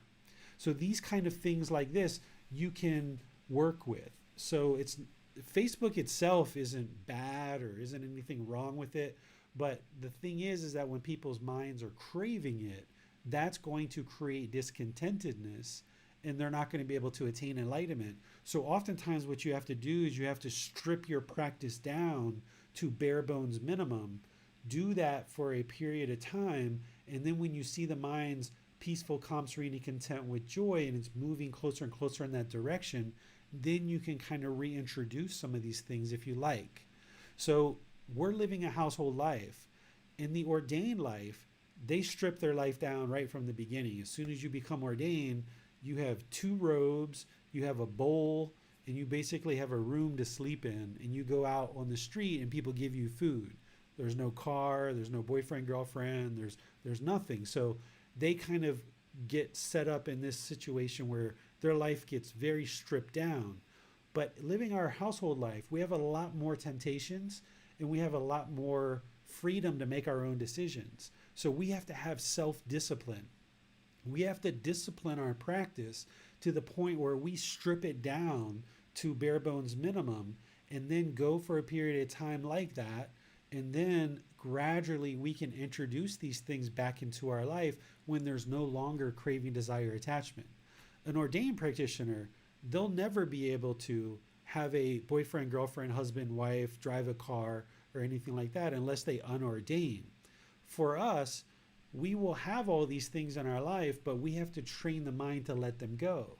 Like what Josh was talking about with his car, like the way he washes it now, and he looks at all the imperfections and kind of trains his mind that this is part of his car. So the attachment or the craving isn't the car itself. The object isn't the actual attachment. It's actually how the mind longs for it. So we can actually train our mind to have a car, or have a life partner, or have a child, or use Facebook. We can train our mind to do those things without craving, desire, attachment.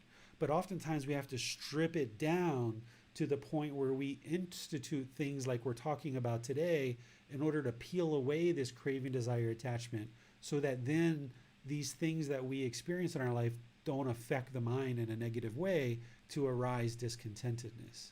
So I just thought I would share this with you guys related to all the different craving, desire, attachments that we're talking about today. Thank you, David. Next is David D.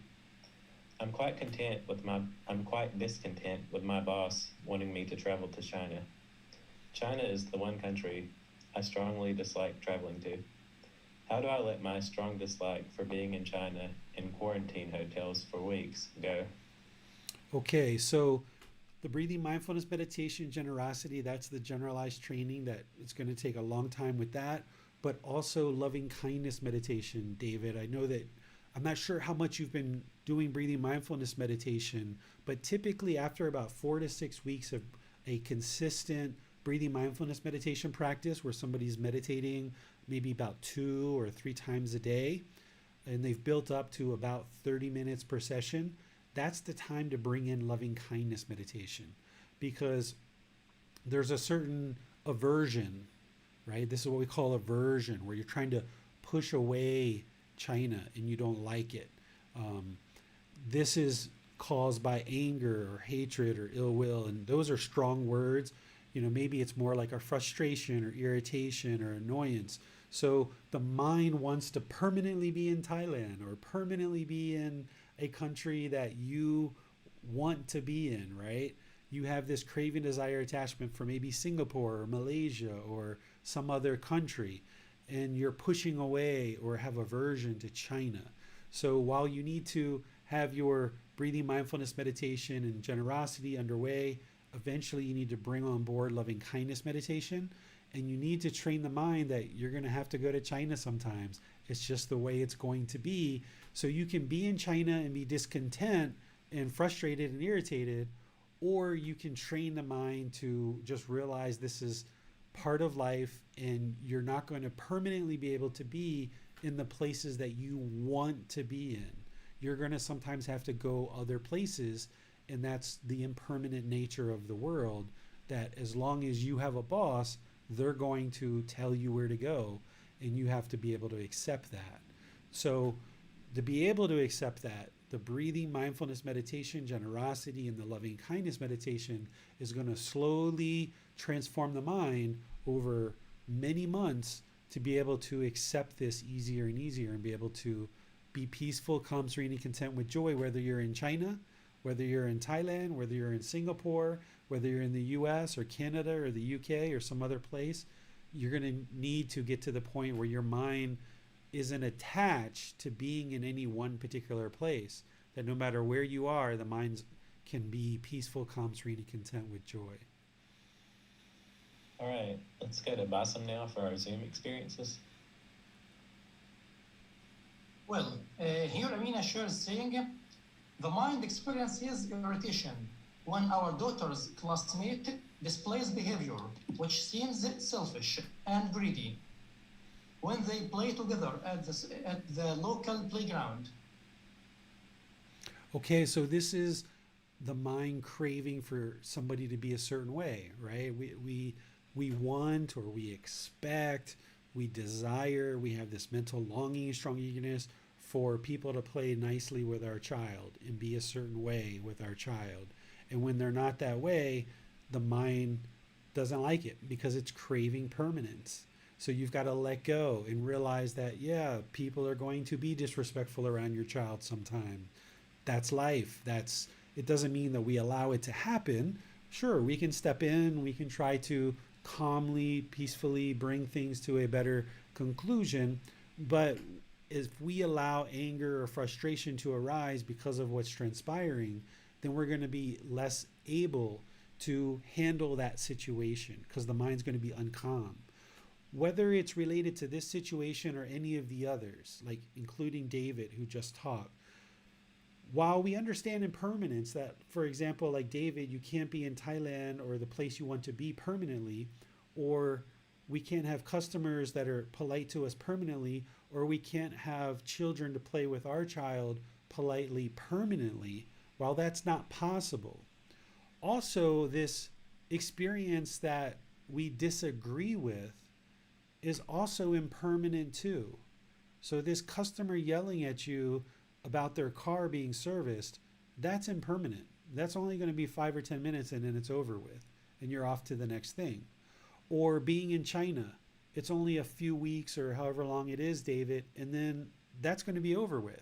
So you just got to deal with it for that period of time that you're there, and then it's over with. Or this child that plays with our child in a way that we would prefer not to happen, we have to prefer it not to happen, and we have to make wise decisions to remedy it if it does happen. But we have to understand that when it does happen, it's impermanent. It's a 2 or 3 or 5 or 10-minute thing, and we can step in politely, calmly, respectfully, and bring the situation to a better outcome.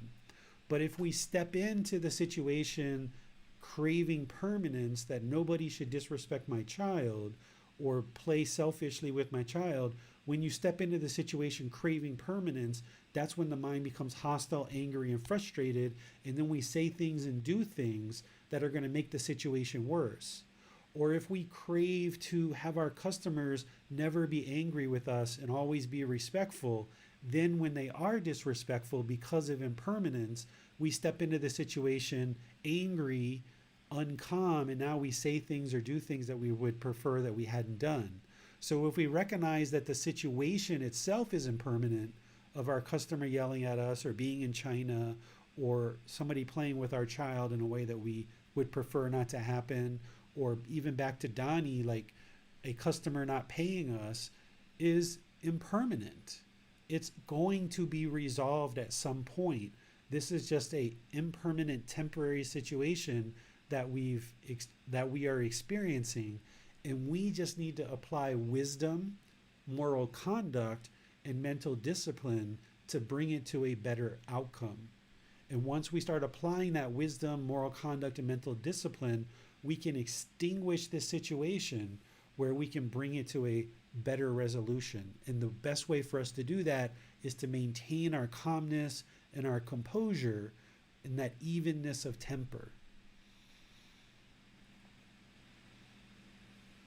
Well, Teresa says, I started a new job and was so excited, and it turns out that the atmosphere is super chaotic. I have been very frustrated and reactive. I realize I have a real craving for control. I have a real attachment to wanting things to be the way I want them to be and not the way they are. If I'm honest with myself, I also realize that my ego is really coming in to play. I can think of a zillion ways to improve procedures and have to check my ego. I have tried to use mindfulness to help myself stay settled, and I have reminded myself that it is me and my mind that is making my mind unsettled and not necessarily the job itself, but it's still difficult. Yeah, so this is yet again another example, great example. One of the things that Teresa talked about there is she started a new job, okay? Whenever there's change, you should already be prepared that the mind isn't going to like it. Whether we change jobs, or we change where we live, or we change a relationship, we go from single to married, or married to divorced, or we go from having a pet to our pet has died. Anytime there's any change, anytime there's any impermanence in our life, the unenlightened mind isn't going to like it. So the more you can identify the impermanence that's going on around you, and you can just see it for what it is, which is impermanence, then the mind can more aptly deal with it. So Teresa getting a new job is impermanence. And right away, the mind being unenlightened isn't going to like it because there's new procedures, new processes, new responsibilities, new boss, new customers, new. Or if you move to a new neighborhood, new. Or you're in a new relationship, right? You newly get married or newly have a new boyfriend or girlfriend. New. All this change, even though it's something you've chosen, right? You've chosen to get married or you've chosen to have a new job. And you think that, yeah, I chose this, so therefore it should be perfect, right? No, because the mind doesn't like that impermanence. So there's no such thing as getting married and living happily ever after. There's no such thing as getting a new job and it's the job of your dreams, right? These things are all challenges to the unenlightened mind because the mind has this perfect image of a relationship or a perfect image of a job, and this next new shiny object is going to solve all the problems in your life. And we cast all of our hopes and dreams and aspirations onto this life partner or onto this new job or onto this new customer, and we think this is going to solve everything in our life. It's going to just make everything perfect.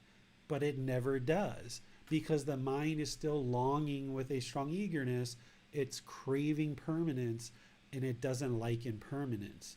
So breathing mindfulness meditation, generosity, identifying these attachments, identifying when impermanence is starting to happen in your life, and kind of preparing the mind for that, that you're entering into a new job and knowing that there's going to be a lot of changes and you're going to have to go with the flow and be comfortable with that. And sorry, back to Amina as well, with your child having this impermanence of different friends playing in and out of her life, one of the things you should do is have her play with lots of different people and get you comfortable with her playing with lots of different friends at different times, people you've never even met before. The more impermanence that you introduce into your life and you train the mind to be accepting of that and just understand that's all it is impermanence, then the mind can get more comfortable with impermanence. Whereas if, like in Amina's experience, if she just has two friends that she always plays with and she just always plays with those friends and we block everybody else out, the mind is just going to keep craving permanence. So then the mind's not comfortable for a third friend to come play. So because the mind wants to hold on to these two friends because those are the best friends that treat your daughter well, the way to circumvent this and kind of reprogram the mind is have your daughter play with 2, 3, 4, 5, 6, 8, 10 different people over lots of different periods of time and train the mind to accept this impermanence. And with Teresa, you go into this new job and just know that everything's going to be different and you've got to train the mind to just understand all these things, and you're going to do a lot of learning, and you're going to have to recognize that all this impermanence, the unenlightened mind is not going to be comfortable with it, but you've got to be comfortable with it. You've got to train the mind to be comfortable. So, for example, if we're working on a certain project that our boss has given us and we're doing that for 2, 3, 4 days, and then somebody shows up and says, hey, there's been a change to the project. Right away, the mind's like, I don't like that, right? But what you've got to do is, change to the project. Here comes some impermanence. Sure, what's going on? What do we need to do, right? Or, in Donna's case, you've had a great day. You've had all these respectful customers. All these different things are going well. But now this one car is being held up. And then you tell this person, hey, I know I mentioned to you your car is going to be ready at 2 p.m., but now it's not going to be ready till 5. Well, right away, that person's not going to be comfortable with the impermanence because you told them 2 and now it's 5. Their mind is unenlightened. They're not going to be comfortable with impermanence. So you already know that you have to kind of ease this into them and help them deal with this impermanence. But you also have to be comfortable with the impermanence of they may be disrespectful, they may be angry because they're not comfortable with the impermanence. So what you're essentially doing is never allowing the mind to grab on and hold on to anything permanently. And wherever you see the mind is trying to do that, introduce impermanence into the situation as much and as frequently as possible until the mind just lets it go. I don't know if any of you guys ever played basketball, but you might understand this analogy. If you're dribbling the basketball and the person really wants to come and steal the basketball from you, and you kind of fake that you're going to the right, but then you move and go to the left. That's essentially what you're trying to do with the mind. The mind keeps wanting you to go to the right and go to the right and go to the right, but you've got to fake and you've got to go to the left because the mind wants to keep pulling you in the direction of its craving, desire, attachments. And as long as you keep going down that path and keep fulfilling the craving, desire, attachments, it's going to keep holding on and latching on, and it's going to keep expecting permanence. But by faking and going to the left and introducing all this impermanence and allowing the mind to get comfortable with that, whether it's in your meditation practice and moving your meditation around to different rooms or different locations, whether it's leaving your cell phone at home at different times, whether it's eating different foods and having different foods when your mind's craving one particular food and you notice that it's craving to have pizza, fake it out and have something else, even though you see the mind's craving pizza so badly and it wants pizza so badly. Don't give it pizza. Maybe 5 days or 10 days or 15 days from now, you can have pizza. But if you keep giving it pizza when it wants pizza, then you're just going to keep the problem going for longer and longer. So you got to kind of fake out the mind. It's almost like the mind is like this third entity, and you're trying to fake it out. And when you see it's trying to crave pizza, you're like, no, no, no, no, you're getting a salad. Or no, no, no, you're getting a, pad thai or whatever. You're not going to get that pizza that you're desiring, that you're longing for, that you can even taste it in your taste buds. Now, there's nothing wrong with pizza, but you're going to have to strip that out of your practice for a period of time, get rid of the craving, desire, attachment, and then once you do, then bring the pizza back in when there's no longer a craving, desire, attachment. Or if you're craving brownies or craving ice cream, you've got to strip that stuff out of your practice for a while. And then after you go an extended period of time without it, then bring it back in. And the same thing with all these other things, with our children, with the place that we go to work, with our projects at work. Whenever you see impermanence coming, you've got to almost just smile and be like, that makes sense. Here comes some impermanence. Now let me just figure out how to deal with it in the most wise and most skillful situation, in the most wise and skillful way. Because if you keep being averse and pushing away the change and the impermanence, your mind's going to keep being discontent. So whenever you hear the word change, or we've got to take a new direction, or this isn't the way it used to be, or this is something different than it used to be, those are all clues to the mind that there's some impermanence coming along, and just deal with it in the most wise and skillful way possible. Well, Michael says, my mind's craving for things to be right, making sure things are right, and for things to be certain. Okay, so this is the mind craving a certain way, right? The mind wants the world to be a certain way. It wants it to function a certain way. You have a certain image in your mind of the right way.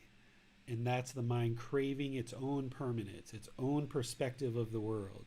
And when things aren't done that way, the mind's discontent because it hasn't been done the right way, which is truly just Michael's way.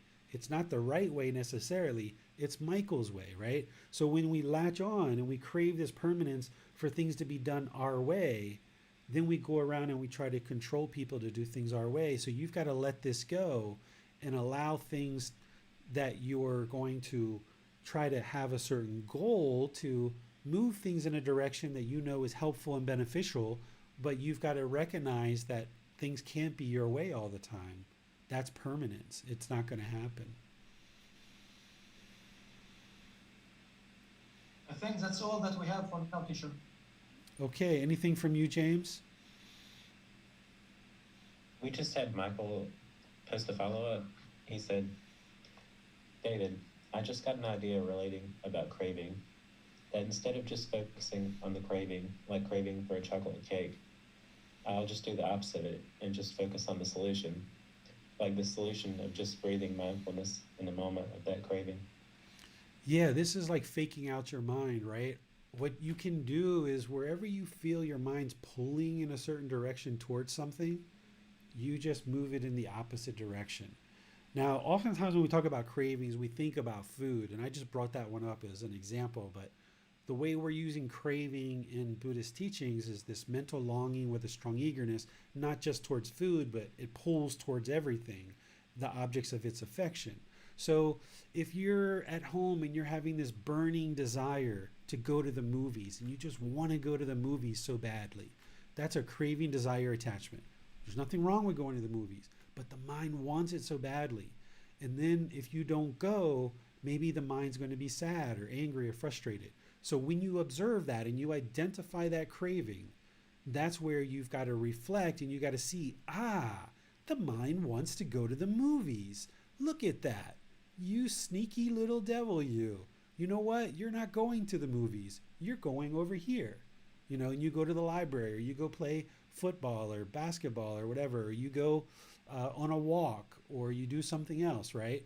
So wherever the mind is trying to pull you towards, you say, no, you're not getting that. I'm going over here. And maybe you still go see that movie a week or two from now. But in the moment, when you feel your mind pulling, craving, yearning, longing with a strong eagerness towards something, you kind of fake it out. And you're like, no, no, no, no, you're not getting that. You're getting this over here. And you're going to need to train yourself, mind, to be to be content in this situation. So you can't allow the mind to keep pulling to the objects of its affection, because as long as you keep fulfilling that, and you're at an age now where if the mind wants to go to the movies, yeah, you can go to the movies and you just go. But what happens when we get a flat tire along the way and we miss the movie? Now we're upset, we're angry, we're frustrated. And as long as we keep pursuing and keep allowing the mind to chase after that movie, for example, you're never going to be able to let it go and realize contentedness. So wherever you see the mind pulling in a certain direction, train it to let it go and then move it in an opposite direction. And then after you do that many, many times, and you see the mind is no longer craving the movies, then if you choose to bring it back in, then you can, and you know that you've overcome that craving and desire, and it's no longer going to cause you any discontentedness. So that's where you've got to strip this back closer and closer to the core. And as you peel back those layers, then eventually, as the mind moves into this peaceful, calm, serene, and content mind with joy, then you can kind of slowly bring some of these things back in if you choose. And this is where the mind will be liberated, because it will no longer be controlled by its cravings. Because if you get the thought of, I'd like to go to the movies. Okay, I could go to the movies, but you know what? I could go somewhere else too and be completely fine. Then your mind's liberated. Whereas if the mind's like movie, if I don't get that movie, I'm going to be discontent. Or even if I get the movie, I'm going to be discontent, because there's going to be happiness, excitement. As long as the mind is doing that, it's not liberated. It's being controlled by this craving, desire, attachment. You don't have mental discipline because you're not able to actually control the mind. You're carrying around this burden of this craving, desire, attachment. And what we're talking about here is eliminating the burden of having to carry around this craving, desire, attachment. And when you do, the mind is then free. It's liberated. Okay? So work on this, add it to your practice and everything else that you're doing. And as you do, you'll feel more and more peacefulness, and these feelings will start to slowly diminish. You're not able to just snap your fingers and let go of some of these cravings. You have to kind of slowly diminish them sometimes. And as you do, you'll see this slowly diminishing strong feelings as well, as the mind moves into this more peaceful, calm, serene, and content mind with joy.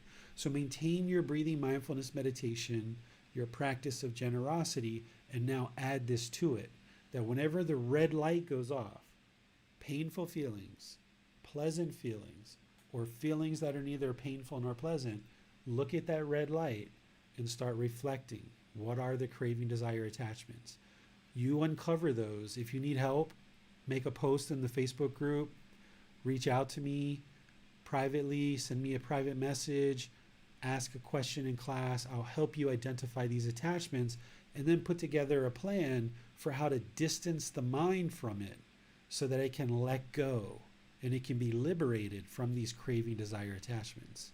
And once you do, then that's where the mind becomes peaceful, calm, serene, and content with joy more and more as you strip away these cravings.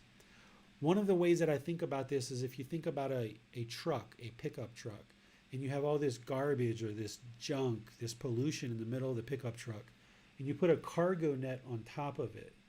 All these anchor points around the cargo net are all the craving, desire, attachments that's keeping the mind burdened and bogged down. What you're doing by identifying these cravings and eliminate them is you're cutting each one of these anchor points around the cargo net to eventually be able to pull that back, and now the mind is liberated. So you have to identify each one of these anchor points, each one of these craving, desire, attachments that's burdening the mind. And as you identify it and you then put plans in place to eliminate them, the mind can be liberated and it'll be free. So next Sunday, we're going to be in chapter 14, which is the chapter about cultivating healthy mental states. It's about the Brahma Viharas. We're going to be talking about loving kindness, compassion, sympathetic joy, and equanimity. These are 4 mental states that need to be cultivated alongside of eliminating these unwholesome mental states. We need to be arising certain wholesome mental states. And that's where we're going to talk about it next week in chapter 14 on Sunday. And then on Wednesday, just a few days from now, we're going to be doing loving kindness meditation together, going right into a loving kindness meditation session. So between now and then, have a lovely rest of your day. We'll see you in our next class. Thank you for joining, and thank you for all your questions and participation. We'll see you next time. Sawadee khap.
Thank you again for watching. Enjoy your meditation.